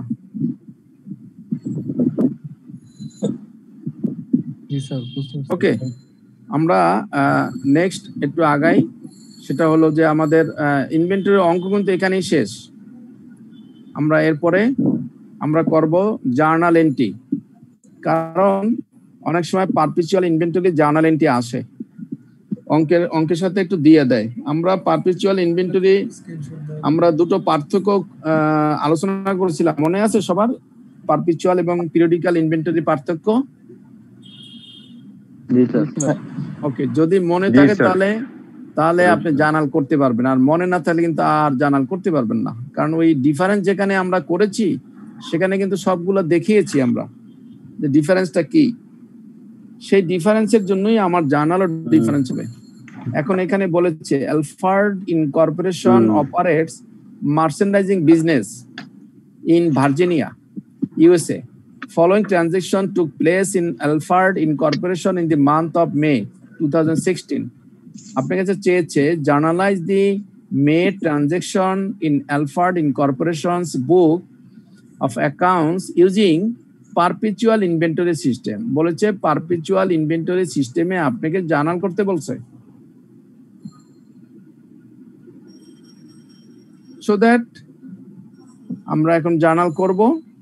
প্রথমে হলো মে 1 বলেছে পারচেজ মার্চেন্ডাইজ অন অ্যাকাউন্ট, অর্থাৎ সে পণ্য বাকিতে কিনেছে ফ্রম ওয়েস্টউড ইনকর্পোরেশন ফর টাকা 50,000 টার্মস 2/10 N/30, অর্থাৎ যদি 10 দিনের মধ্যে পেমেন্ট দিতে পারে তাহলে সে 2% ডিসকাউন্ট পাবে, আর যদি না দিতে পারে তাহলে 30 ডেজের মধ্যে সে ফুল পেমেন্ট দিয়ে দিবে। তাহলে 50,000 টাকার মাল কিনেছি বাকিতে। এবার বলুন মার্চেন্ডাইজিং পারপিচুয়াল ইনভেন্টরিতে জার্নালটা কি হবে? Merchandise inventory debit, accounts payable credit, Westwood sir, Westwood এটা ক্রেডিট হবে। অ্যাকাউন্টস পেয়েবল, জি স্যার, মার্চেন্ডাইজ ইনভেন্টরি ডেবিট আর ওয়েস্টউড ইঞ্চ। হ্যাঁ, সবাই একটু মনে মনে ভাবুন, ভাবে দেখুন যে কার কারটা মিলেছে। এই যে মার্চ 1,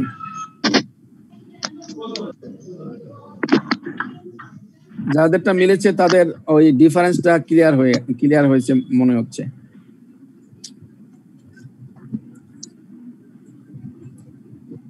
তাহলে আমরা জার্নালটা করে ফেললাম। পিরিয়ডিক হলে তো এখানে পারচেজ আসতো। জি, ওকে। সেকেন্ড জার্নালটা কি বলেছে? সোল্ড, বিক্রি করেছে, মার্চেন্ডাইজ অন অ্যাকাউন্ট, বাকিতে আবার বিক্রি করেছে। তো জি স্যার আপনি বলেন। To Blue Ocean Incorporation for টাকা 12,000, টার্ম ছিল এখানেও 2/10 N/30। The cost of merchandise sold was টাকা 7,000। সে কি করেছে? ব্লু ওশনের কাছে 12,000 টাকার মাল বাকিতে বিক্রি করেছে।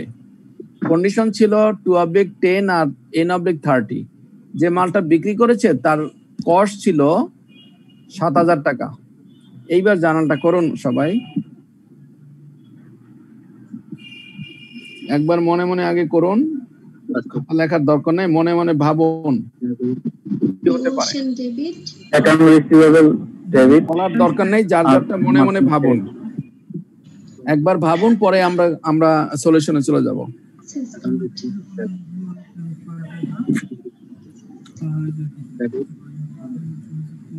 আমরা সেলফ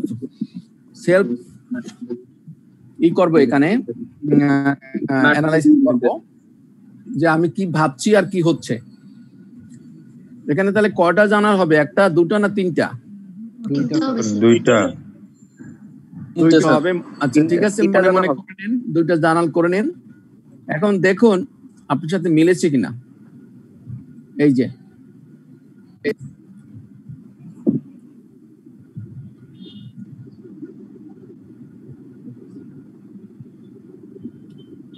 জি স্যার, যাদের মিলেছে তারা ভাববেন যে পাস করে গেছেন। আচ্ছা, এটা পিরিয়ডিক হলো কি হতে একটু বলে দিলে ভালো হতো। হ্যাঁ বলবো, যাদের মিলে গেছে তারা পাস করে গেছেন, আর যারা মিলে নাই তাদেরকে আমি বুঝাচ্ছি। ধরুন যে ও বলেছে যে যে জিনিসটা সে বিক্রি করেছে তার বিক্রি করেছে 12,000 টাকায় বাকিতে।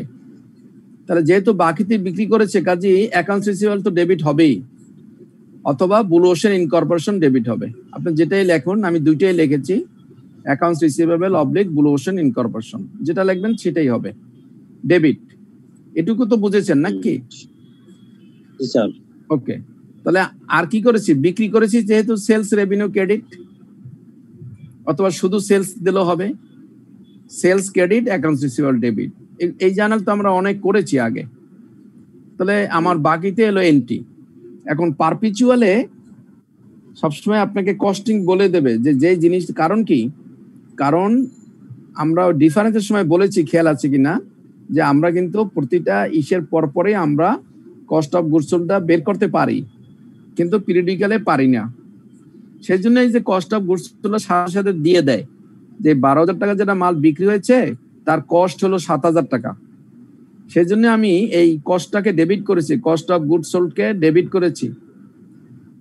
আর মার্চেন্ডাইজ যেহেতু আমার কাছ থেকে চলে গেছে, যেটা চলে গেছে তার দাম হলো 7,000, যেটা আমি বিক্রি করেছি সেটা তো 12,000 টাকা বিক্রি করেছি, কিন্তু আমার কাছ থেকে সে 7,000 মূল্য হিসাবে সে আমার বই থেকে আউট হয়ে গেল।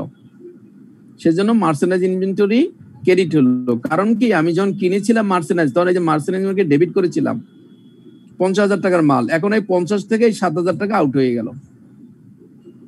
সেজন্য আমরা যখনই কোনো বিক্রি করি তখনই কস্ট অফ গুডস সোল্ডকে ডেবিট করি, আর মার্চেন্ডাইজ ইনভেন্টরিকে আউট করে দেই, সেজন্য ক্রেডিট করি। আর যদি বিক্রি করি সেটাকে আমরা অ্যাকাউন্টস রিসিভেবল হিসেবে ডেবিট করি। আর যদি ক্যাশে হয় তাহলে ক্যাশ ডেবিট, বাকি তো অ্যাকাউন্টস রিসিভেবল আর সেলস ক্রেডিট। নরমাল যেটা জার্নাল সেটা তো পিরিয়ডিক হলে স্যার এটা উপরের পার্টটা শুধু হবে। জি, পিরিয়ডিক যদি হতো তাহলে উপরের এই পার্টটাই হতো, অ্যাকাউন্ট রিসিভেবল ডেবিট আর সেলস রেভিনিউ ক্রেডিট। এটা হইতো না। পিরিয়ডিক্যাল হলে কারণ প্রতিবার আমার ইনভেন্টরি ভ্যালুয়েশনের দরকার হচ্ছে না। রাইট। যদি পিরিয়ডিক্যাল করতাম তাহলে সেকেন্ড এন্ট্রিটা আমার দরকার হইতো না।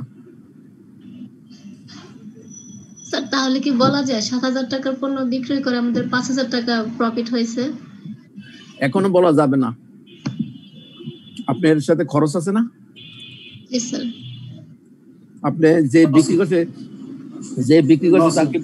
তাকে বেতন দেবেন না, লস হইতে পারে। তারপরে আপনি যেখানে বিক্রি করছেন সেই দোকানের ভাড়া দেবেন না, আপনি ইলেকট্রিসিটি বিল দেবেন না, আপনার টেলিফোন বিল দেবেন না। এর পিছনে তো খরচ আছে, সেগুলো আপনি মাইনাস করার পর না আপনার লাভ হলে না লস হইতে পারে। কাজেই সে লাভ লস আমরা বের করবো ইনকাম স্টেটমেন্টে, এখান থেকে সরাসরি বলা যাবে না। ওকে, এটা সিরিয়াল কি 3ই হবে স্যার? হ্যাঁ, সিরিয়াল 2 নাম্বার হচ্ছে 3 মে 2, সিরিয়াল 3 ডেট মে 2। তাহলে আমরা কি 3ই দেব এরকম হলে? আপনি সিরিয়াল না দিলেও হবে, আপনি ডেট মে 1 দেবেন, ডেট দিয়ে জার্নালটা করবেন। মে 2 দেবেন, জার্নালটা করবেন। মে 2 এর নিচে জার্নাল হবে 2টা। তাহলে আপনি যদি সেই 2টার যে সিরিয়াল মেইনটেইন করে তাহলে এইটা হলো 1, এখানে 2টা 1 2 3 দেবেন। আসুন মে 3 মে পারচেজ সাপ্লাইজ। জি বলুন স্যার, আমার একটু কোশ্চেন ছিল, আমি তো ওই একটা কাজ মিস করছি ডকুমেন্টে থাকার জন্য। এই কন্ডিশনটা যে N2 বাই যদি সিম্পল, একটু জোরে না বলে আমি শুনতেছি না। জি আমি একটু কয়েকটা ক্লাস মিস করছিলাম। ওই যে কন্ডিশন যেটা দেওয়া হচ্ছে 2/10 N/30, এটা অ্যাকচুয়ালি আমি না এখন স্যার এই জিনিসটা 2/10 N/30 এটা। হ্যাঁ, 10 দিনের মধ্যে যদি পেমেন্ট দিয়ে দেয়, বাকিতে বিক্রি করছে না, এটা এই যে অন অ্যাকাউন্ট বাকিতে বিক্রি করছে, বাকিতে বিক্রি করলে যে লোক কিনছে সে যদি 10 দিনের মধ্যে পেমেন্ট দিয়ে দেয়, তাহলে দিবার সময় 100 টাকা পাইলে সে 98 টাকা দেবে, 2 টাকা কম দিবে, 2% ডিসকাউন্ট দিবে, 2% ডিসকাউন্ট পাবে সে, পাইলে সে 2 টাকা কম দিবে। আর যদি সে 10 দিনের মধ্যে দিতে না পারে, তাহলে তো সে ডিসকাউন্ট পাবেই না। সে যদি 15 দিনে দেয়, 20 দিনে দেয়, দিতে পারে, কিন্তু কোনো ডিসকাউন্ট পাবে না। 10 দিনের পরে কোনো ডিসকাউন্ট নাই, কিন্তু তার সম্পূর্ণ টাকা 30 দিনের মধ্যে দিয়ে দিতে হবে, কম্পালসারি। নাও মে 3 পারচেজ সাপ্লাইজ। সাপ্লাইজ কি খরচ না asset? Supplies account data to খরচ। আমি প্রশ্ন করছি, সাপ্লাইজ কি খরচ না asset? Supplies account data to all purchase asset asset হবে স্যার, অ্যাসেট। সাপ্লাইজ হলো অ্যাসেট। কারণ কি, সাপ্লাইজ আমরা কাকে বলি? কাগজ, কলম, পেন্সিল, স্টেশনারি। কাজে স্টেশনারি হলো অ্যাসেট। এখন এগুলো যদি আমরা ব্যবহার করি তখন হবে খরচ, কিন্তু ব্যবহার তো করি নাই, শুধু সাপ্লাইজ কিনছি, কাজে এটা অ্যাসেট। এখন পারচেজ করছি, সাপ্লাইজ স্টেশনারি কিনছি, অন ক্রেডিট বাকিতে, ফ্রম লিমেন ইনকর্পোরেশন, এখান থেকে বাকিতে কিনছি 7000 টাকায়। জার্নালটা কি হবে? বলার দরকার নেই, যার যারটা শেষে ভাবুন, আমরা দেখবো যে আমারটা হয়েছে কিনা। যাই মে 3 দেখি কি আছে। এই যে মে 3 দেখুন, এই যে জার্নালটা আছে, সবাই এখন মিলিয়ে নেই।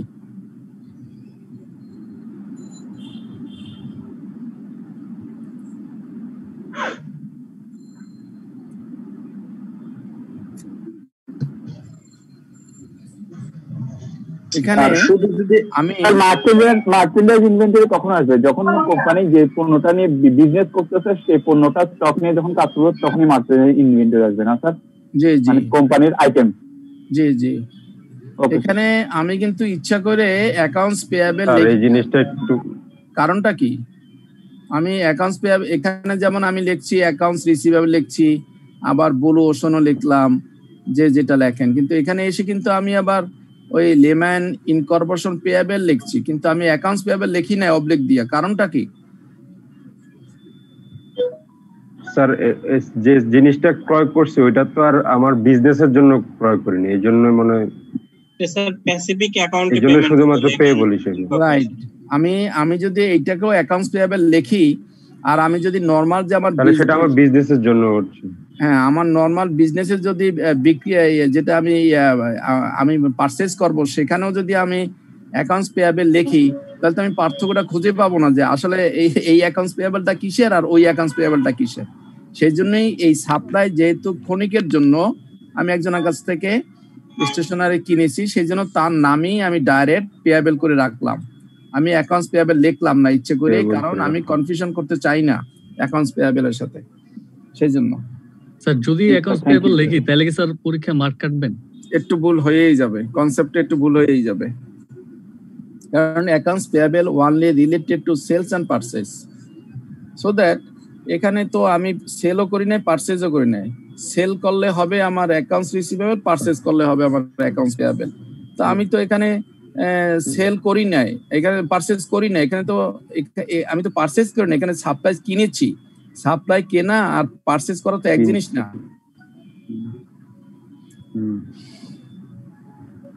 ওকে, নাম্বার 4 4 মে। ক্লিয়ার যেটা করি, যেটা সেলসের জন্য, ফার্দার সেলসের জন্য আমরা পারচেজ করব, ওইটা অ্যাকাউন্টস পেয়েবল। মানে স্যার নেটওয়ার্কে খুব সমস্যা করতেছে। হ্যাঁ জি, আমরা যেটা পুনরায় আমরা আমরা যেটা পুনরায় বিক্রি করব, হ্যাঁ, সেইটা কি আমরা পার্সেল বলবো অ্যাকচুয়ালি। তো 4 তারিখে দেখেন পারচেজ গ্যাসোলিন, গ্যাসোলিন মানে গ্যাস পারচেজ করছে অন ক্যাশ, নগদে 4 টাকা 9,000, নগদে 9,000 টাকার গ্যাস পারচেজ করছে। গ্যাস মানে মনে করেন যে হয়তো অফিসে অনেক সময় গ্যাসের প্রয়োজন হয় না, চাটা গরম টরম করার জন্য, অথবা গ্যাসোলিন অ্যাকাউন্ট এটা টু ক্যাশ অ্যাকাউন্ট। দেখেন আপনারা চিন্তা করেন যে গ্যাসোলিন এক্সপেন্সেস অ্যাকাউন্ট এটা টু ক্যাশ অ্যাকাউন্ট স্যার। দেখুন এখন হয়েছে কিনা দেখুন। গ্যাসোলিন এক্সপেন্স ইউটিলিটিস দেয়া যায়। মের কত 4 তারিখ দেখেন, 4 তারিখ আমরা কি বলছি সম্পদ হবে স্যার। এখানে গ্যাসোলিনটা কি সম্পদ স্যার? এটা তো এক্সপেন্স। স্যার এক্সপেন্স কেন? আমরা যেটা স্টেশনারিটা যেটা সম্পদ হিসেবে নিছি, গ্যাসোলিনে তো আমাদের সম্পদ হিসেবে আমরা ক্রয় করছি, এটাও তো থাকবে। এখানে কেন গ্যাসোলিন? এখানে ধরে নিলাম যে গ্যাস যেহেতু যতটুকু ইউজ হয়েছে তারই বিল এইটা। আপনি যখন আপনার বাসায় যখন গ্যাসের একটা বিল আসে, তখন নর্মালি আপনি কি করেন, যতটুকু ইউজ হয় ততটুকু বিল আপনি পেমেন্ট হয়। এখন তো প্রিপেড আপনার কার্ড হয়ে গেছে, সেই জন্যই ওই কার্ড দিয়ে ধরেন গ্যাস কিনেছে, অথবা আপনি এখন যেমন ইলেকট্রিসিটিও তো আপনার কার্ড দিয়ে কিস করছে, ততটুকুই তার খরচ হয়ে গেছে গ্যাস, সে রিজার্ভ রাখেনি। কিন্তু এমনও তো হতে পারে যে এই মাসে শুধুমাত্র অ্যাক্রিম ইউজ হয়েছে। স্যার এটা কি আমরা ওইভাবে বলতে পারি অর্গানাইজেশন? ওই অ্যাক্রিম যদি ইউজ হয় স্যার, ওই অ্যাক্রিমের তো কোনো মানে অ্যাকাউন্ট হবে না, তো কোম্পানির ইন্টারনাল ইউজ। কেউ যদি সাপ্লাই এক্সপেন্স লেখে তাহলে কি ওটা ভুল হবে স্যার? স্যার সাপ্লাই কিনলাম, কোম্পানি ইন্টারনাল ইউজের জন্য অ্যাক্রিম ব্যবহার করলো, ওটার জন্য তো আমি তো আলাদা আবার অ্যাকাউন্ট এন্ট্রি দিচ্ছি না। এখানে সাপ্লাই এক্সপেন্সে লিখবেন তাই? মানে জানতে চাচ্ছি যে সাপ্লাই এক্সপেন্স লিখলে কি ভুল হবে কিনা। এখানে যদি আপনি সাপ্লাই এক্সপেন্স তাহলে এই অঙ্কে তো মার্ক পাবেনই না, পরবর্তী অঙ্কেরও যদি কোনো ভালো অঙ্ক করে থাকেন সেখানটাও কেটে দেবে কিছু। মানে এই অঙ্কে তো পাবেনই না, পরবর্তী কোনো ভালো অঙ্ক করলো সেখানটাও কিছু কাটার চেষ্টা করবে যিনি খাতা দেখবেন।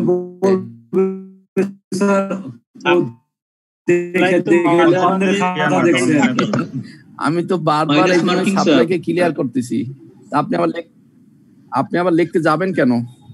Supply supply supply expenses supply expenses দুটো সম্পূর্ণ ভিন্ন জিনিস। তখন হবে সাপ্লাই এক্সপেন্স ডেবিট। তাহলে আমরা গ্যাসোলিন এক্সপেন্সেস ডেবিট করলাম, সমস্ত খরচই ডেবিট হয় as per golden rule or as per nominal account rule. তো সেই জন্য এক্সপেন্সেসকে আমরা ডেবিট করেছি, আর যেহেতু নগদে সেই জন্য ক্যাশ আর ব্যাংকে ক্রেডিট করেছি। ওকে, নাম্বার কোনটা ছিল? স্যার 8 নাম্বার স্যার, মে 8। হ্যাঁ 8ই মে। দেখুন সোল্ড পারচেজ অন ক্যাশ, নগদে বিক্রি করেছি।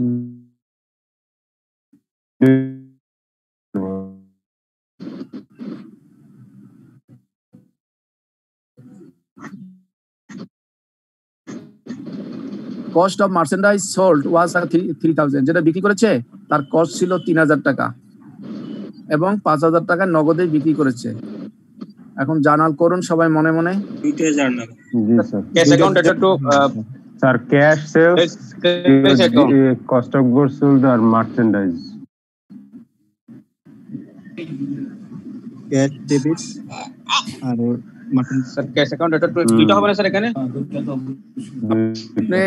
ভেবে রাখুন যে কটা হয় সে কটাই ভাবুন, আমরা একটু পরে তো দেখবো যে কটা হবে। স্যার একটা জিনিস জানার ছিল স্যার, এই যে আমরা যে জার্নাল গুলো যে স্যার করতেছি এগুলার মানে ইয়ে তো দিতে হবে, এক্সপ্লেনেশন তো দিতে হবে স্যার। জি, আপনি যদি জার্নাল করতেই পারেন তাহলে আপনি বলতে পারবেন না যে কি জন্য জার্নালটা করেছেন? জি পারবেন।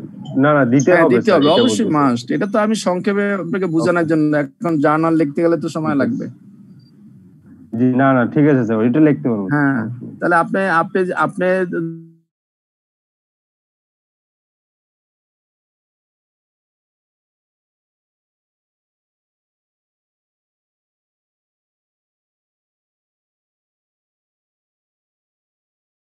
সোল্ড মার্চেন্ডাইজ অন ক্যাশ, বাকিতে নগদে আমি বিক্রি করেছি যার খরচ হলো 3000 টাকা। এবার দেখুন আমরা 8 তারিখে কি এন্ট্রি করেছি, এই যে 8 তারিখে আমরা নগদে বিক্রি করছি, ক্যাশ আর ব্যাংক অ্যাকাউন্টকে ডেবিট করেছি আর সেলসকে ক্রেডিট করেছি, গেল একটা। এরপরে তার কস্ট বলে দিয়েছে 3000 টাকা, সেই জন্য কস্ট অফ গুড সোল্ডকে আমি ডেবিট করেছি, আবার মার্চেন্ডাইজ ইনভেন্টরিকে ক্রেডিট করেছি। যেহেতু বিক্রি করেছে মালটা আমার কাছ থেকে চলে গেছে, এই কস্টটা সহ আমি আউট করে দিলাম। জি স্যার। আর এখানে ক্যাশ লিখবো না ক্যাশ ব্যাংক দুইটাই লিখবো? আপনি যেটা লাগবেন সেইটাই হবে। Correct sir. অবলিক দিয়ে লিখলে আরো ভালো সুন্দর হয়। অবলিক যদি ব্যাংক লিখি, কারণ এখানে তো উল্লেখ করে দিয়েছে ক্যাশ, আমি অবলিক ব্যাংক লিখলে কি ভুল হবে? কোনো ভুল হবে না। আপনি ক্যাশ যেহেতু উল্লেখ করছে ক্যাশ লেখেন, কোনো অসুবিধা নেই। আমি দুইটাই লিখছি জানি কনফিউশন না হয়। এখানে লিখবেন to record the sales on cash, আর এখানে লিখবেন to record the cost of goods sold of merchandise inventory which already been sold. তাহলে দুইটার জন্য দুই রকমের narration. Cost of goods sold. To record the cost of goods sold of merchandise inventory which already been sold. এবার মে 9 তারিখে কি করেছি, payment made in ফুল, সম্পূর্ণ টাকা দিয়ে দিয়েছি। কাকে? ওয়েস্ট উড ইনকর্পোরেশনকে দিয়ে দিয়েছি। স্যার উপরে ওই আরেকটা মের 8 তারিখ আরেকটা। ও আচ্ছা, আমি 8 তারিখ আরেকটা আছে। পেমেন্ট রিসিভড, আমি পেমেন্ট পেয়েছি ইন ফুল, সম্পূর্ণ টাকা পেয়েছি। কার কাছ থেকে? ব্লু ওশান কর্পোরেশনের কাছ থেকে পেয়েছি। কিভাবে পেয়েছি? As per sales or credit terms. এবার জানালটা করুন। আমি যে সেলস বা ক্রেডিট টার্ম ছিল সেই টার্ম অনুসারে আমি সম্পূর্ণ টাকা পেয়ে গেছি। স্যার কি বলুন?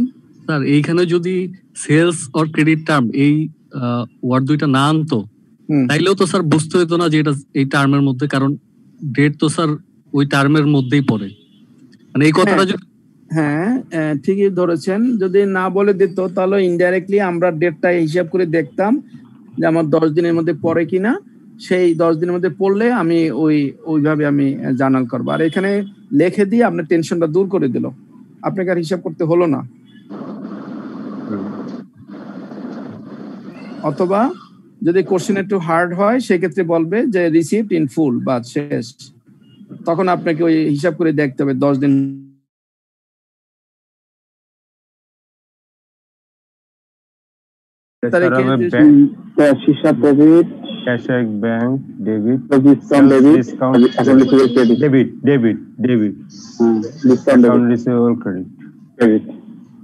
ওকে, দেখুন কি করছি আমরা। ওটা কত ছিল? 8 তারিখ স্যার। আমরা স্যার এটা হবে sir cash account ডেটর, accounts cash account debtor 49,000 ocean incorporation আছে আমি পাইতাম 12000 টাকা। সেই 12000 টাকা প্রথমে আমি আউট করে দিলাম, যেহেতু তার কাছে পাইতাম সে আমার কাছে সম্পূর্ণ টাকা দিয়ে দিয়েছে, কাজেই তাকে আমি আউট করে দিলাম প্রথম এন্ট্রিটাই। তারপরে কিভাবে পেয়েছি 11760, আর এই 12000 টাকা সে যেহেতু ডিউ টাইমে দিয়েছে ওখানে 2% ডিসকাউন্টের কথা ছিল, সেই জন্য সে এই টাকা সে দেবে না, 240 টাকা কম দেবে। যেটুকু কম দেবে সেটুকুই আমার কিন্তু খরচ, সেই জন্য এই ক্যাশ ডিসকাউন্ট হলো ডেবিট হলো। ডেবিট মানে আমার এক ধরনের খরচ ডিসকাউন্ট হিসাবে। লেখা যায় না? হ্যাঁ,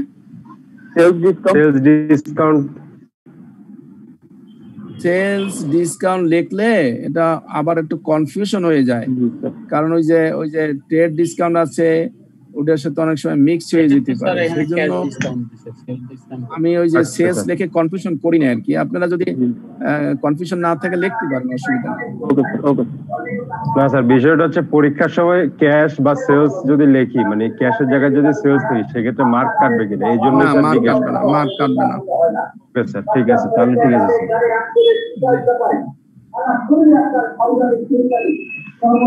কার এই জানি ঔষধ বিক্রির অ্যাডভার্টাইজমেন্ট শোনা যাচ্ছে।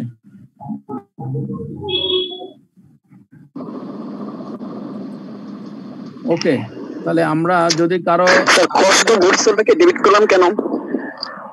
কস্ট অফ গুডস সোল্ডটাকে ডেবিট করলাম কেন? কোথায় cost of goods sold debit করেছি আমি? 7 নম্বর এন্ট্রিতে স্যার, এটা একটু বুঝি নাই স্যার। 7 নম্বর এন্ট্রি বোঝেন নাই? 7 নম্বর এন্ট্রিতে। তাহলে আপনি তো তাহলে 3 নম্বর এন্ট্রিও বোঝেন নাই, 2 নম্বর এন্ট্রিও তো বোঝেন নাই, এই যে এইটাও তো বোঝেন নাই, তাহলে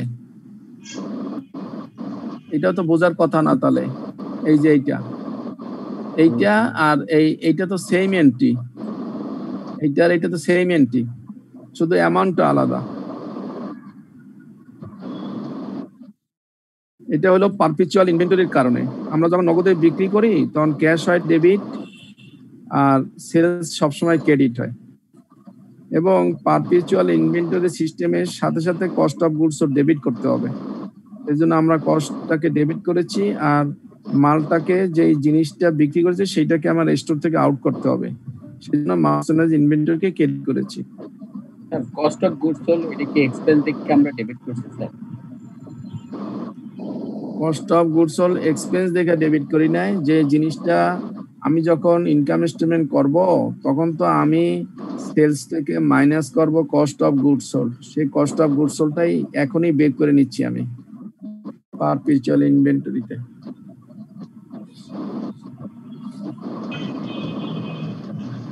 নাও নাম্বার পরবর্তী 8 বলছে পেমেন্ট না পেমেন্ট 9 নাম্বার স্যার।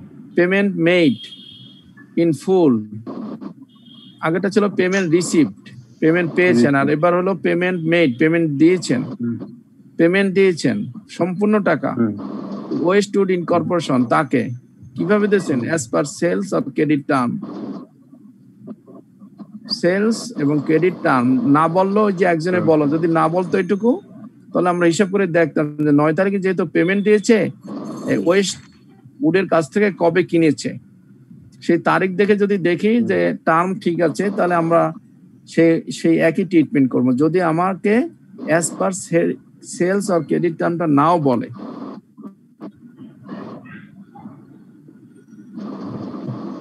তাহলে আমার জার্নালটা কি হবে? 9 তারিখের জার্নাল, এই যে 9 তারিখের জার্নাল অ্যাকাউন্টস পেয়েবল আমার কাছে তো পাইতো, কাজে সে ডেবিট হয়ে গেল, 50,000 টাকা পাইতো ডেবিট। আর আমি পেমেন্ট করেছি কত?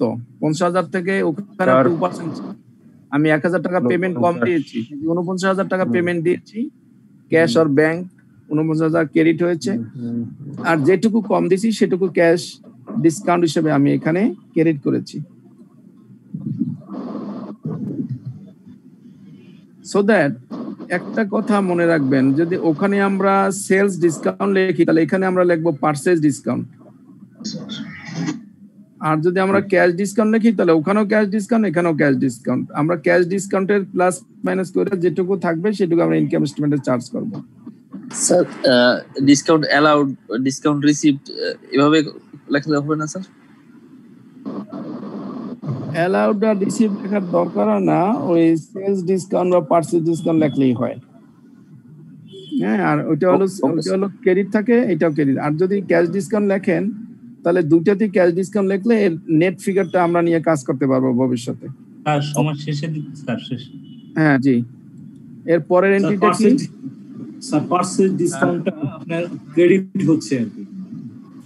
হ্যাঁ, পারচেজ আমি কিনেছি দেখেই তো আমাকে পেমেন্ট কম দিতে হবে, কাজে পারচেজ ডিসকাউন্ট ক্রেডিট মানে কি? আমার লাভ। আর সেলস ডিসকাউন্ট ডেবিট মানে কি? আমার লস, আমার এক ধরনের খরচ। স্যার পারচেজ ডিসকাউন্টটাকে স্যার আমার ইনকাম, মানে যেহেতু ওই টাকা কম দিলাম, এটা কি স্যার ডাইরেক্ট না ইনডাইরেক্ট হবে? এটা ইনডাইরেক্ট হবে। জি স্যার, থ্যাংক ইউ। আর এটা যেহেতু ক্যাশ যদি আমরা লিখি তাহলে একটা অ্যাকাউন্টের প্লাস মাইনাস করে নেট ফিগারটা নিয়ে আসা যায়, ওইটা সুবিধা আছে। এখানে 12 সোল্ড মার্চেন্ডাইজ অন ক্রেডিট, বাকিতে বিক্রি করছে টু প্রিমার্ক ইনকর্পোরেশন 4 টাকা 4,000, the cost of merchandise sold was এত টাকা। এটা তো সবাই পারবেন আগের মতো নিয়ে। জি স্যার, ওই যে 2 নাম্বারের মতো স্যার। হ্যাঁ, 2 নম্বর বা 2টা এন্ট্রি করা আছে। জি স্যার, এটা পারবো। এইটা আসেন return all sold merchandise from Primark, এই যে একটু আগে যারা বিক্রি করলেন এটা সম্পূর্ণ ফেরত আসছে। ফর সাম কোয়ালিটি কমপ্লেন্টস, এই এন্ট্রিটা করেন সবাই। এই মালটা যেটা বিক্রি করেছিলেন সেই মালটা সম্পূর্ণ ফেরত আসছে।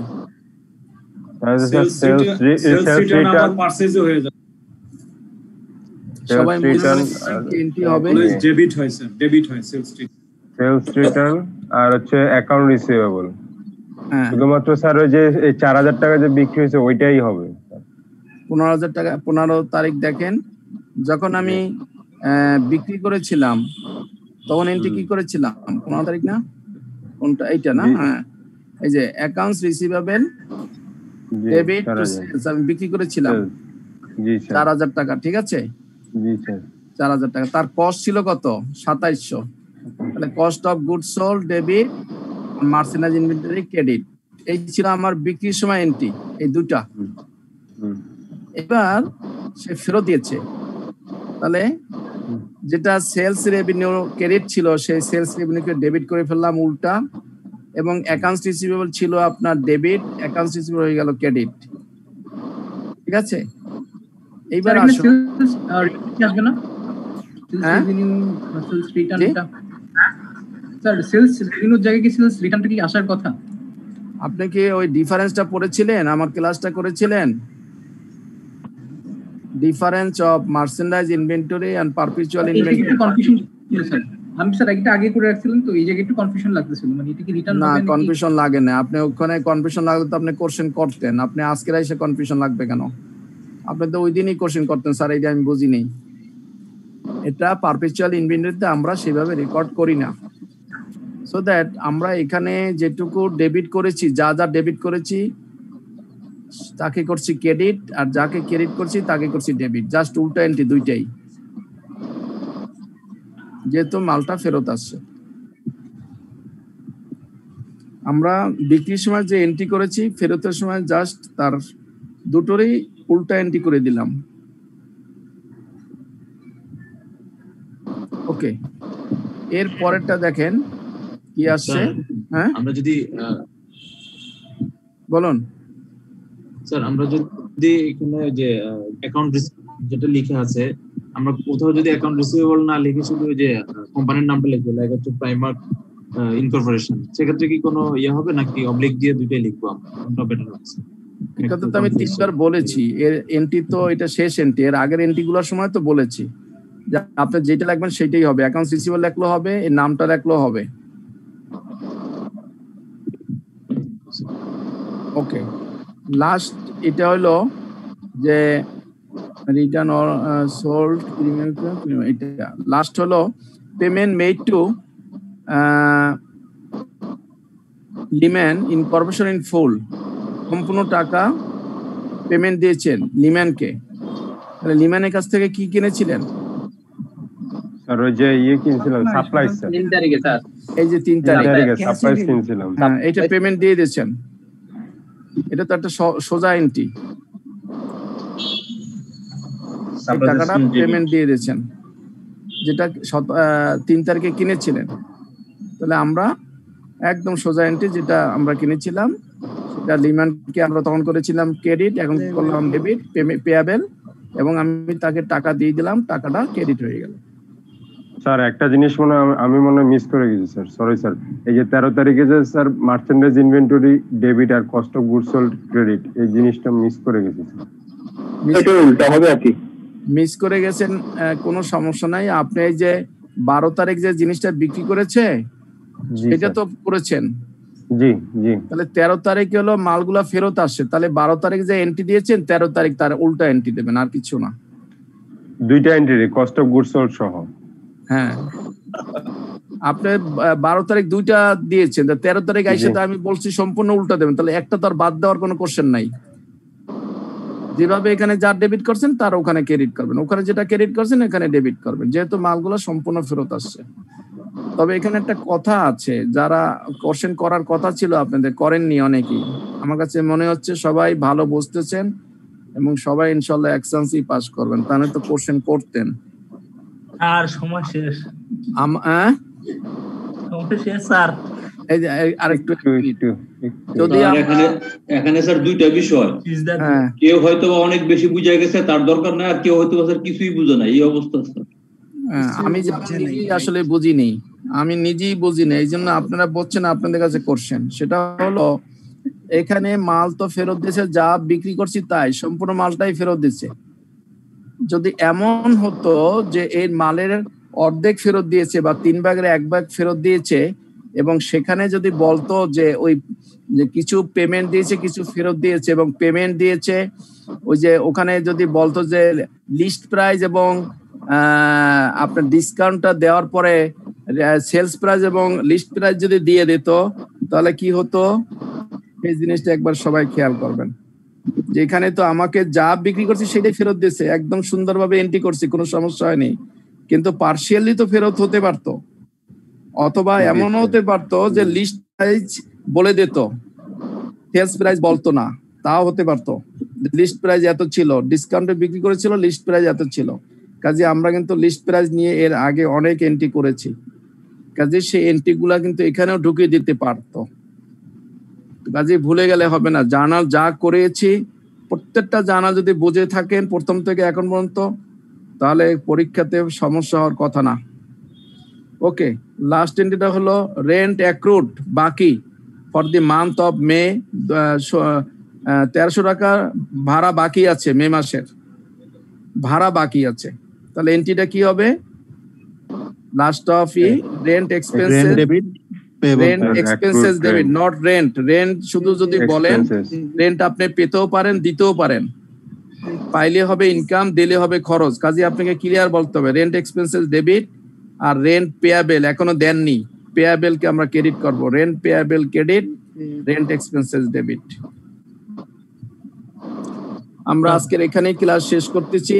যদি কোনো কোশ্চেন থাকে আমরা নেক্সট ক্লাসে আলোচনা করব এবং আরো কিছু কারেক্টিং এন্ট্রি করব। আমরা মাঝে মধ্যে এন্ট্রি করব, কারণ জার্নাল কম্পালসারি আসবেই আপনাদের কোশ্চেন, সো দ্যাট আমরা বিভিন্নভাবে জার্নাল মাঝে মধ্যে করব আমাদের একঘেয়েমি দূর করার জন্য।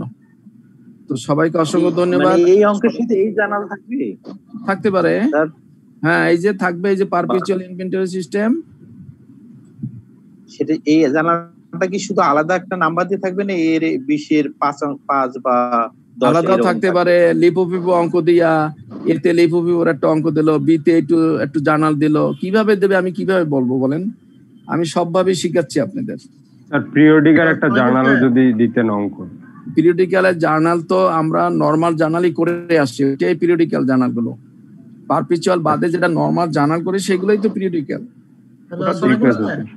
আলাদাভাবে করার দরকার নেই। আইসিএম থেকে বারবার বলতেছে আমরা ক্লাস শেষ করতেছি, নেক্সট ক্লাস ইনশাআল্লাহ কারো কোনো কোশ্চেন থাকলে 13 ঘন্টা অফিসে আছে স্যার, 13 ঘন্টা স্যার, 9টা থেকে সকাল। না, ওকে থ্যাংক ইউ, আমি এখনই বন্ধ করে দিচ্ছি। সবাইকে অসংখ্য ধন্যবাদ। ধন্যবাদ স্যার, আসসালামু আলাইকুম। Thank you sir.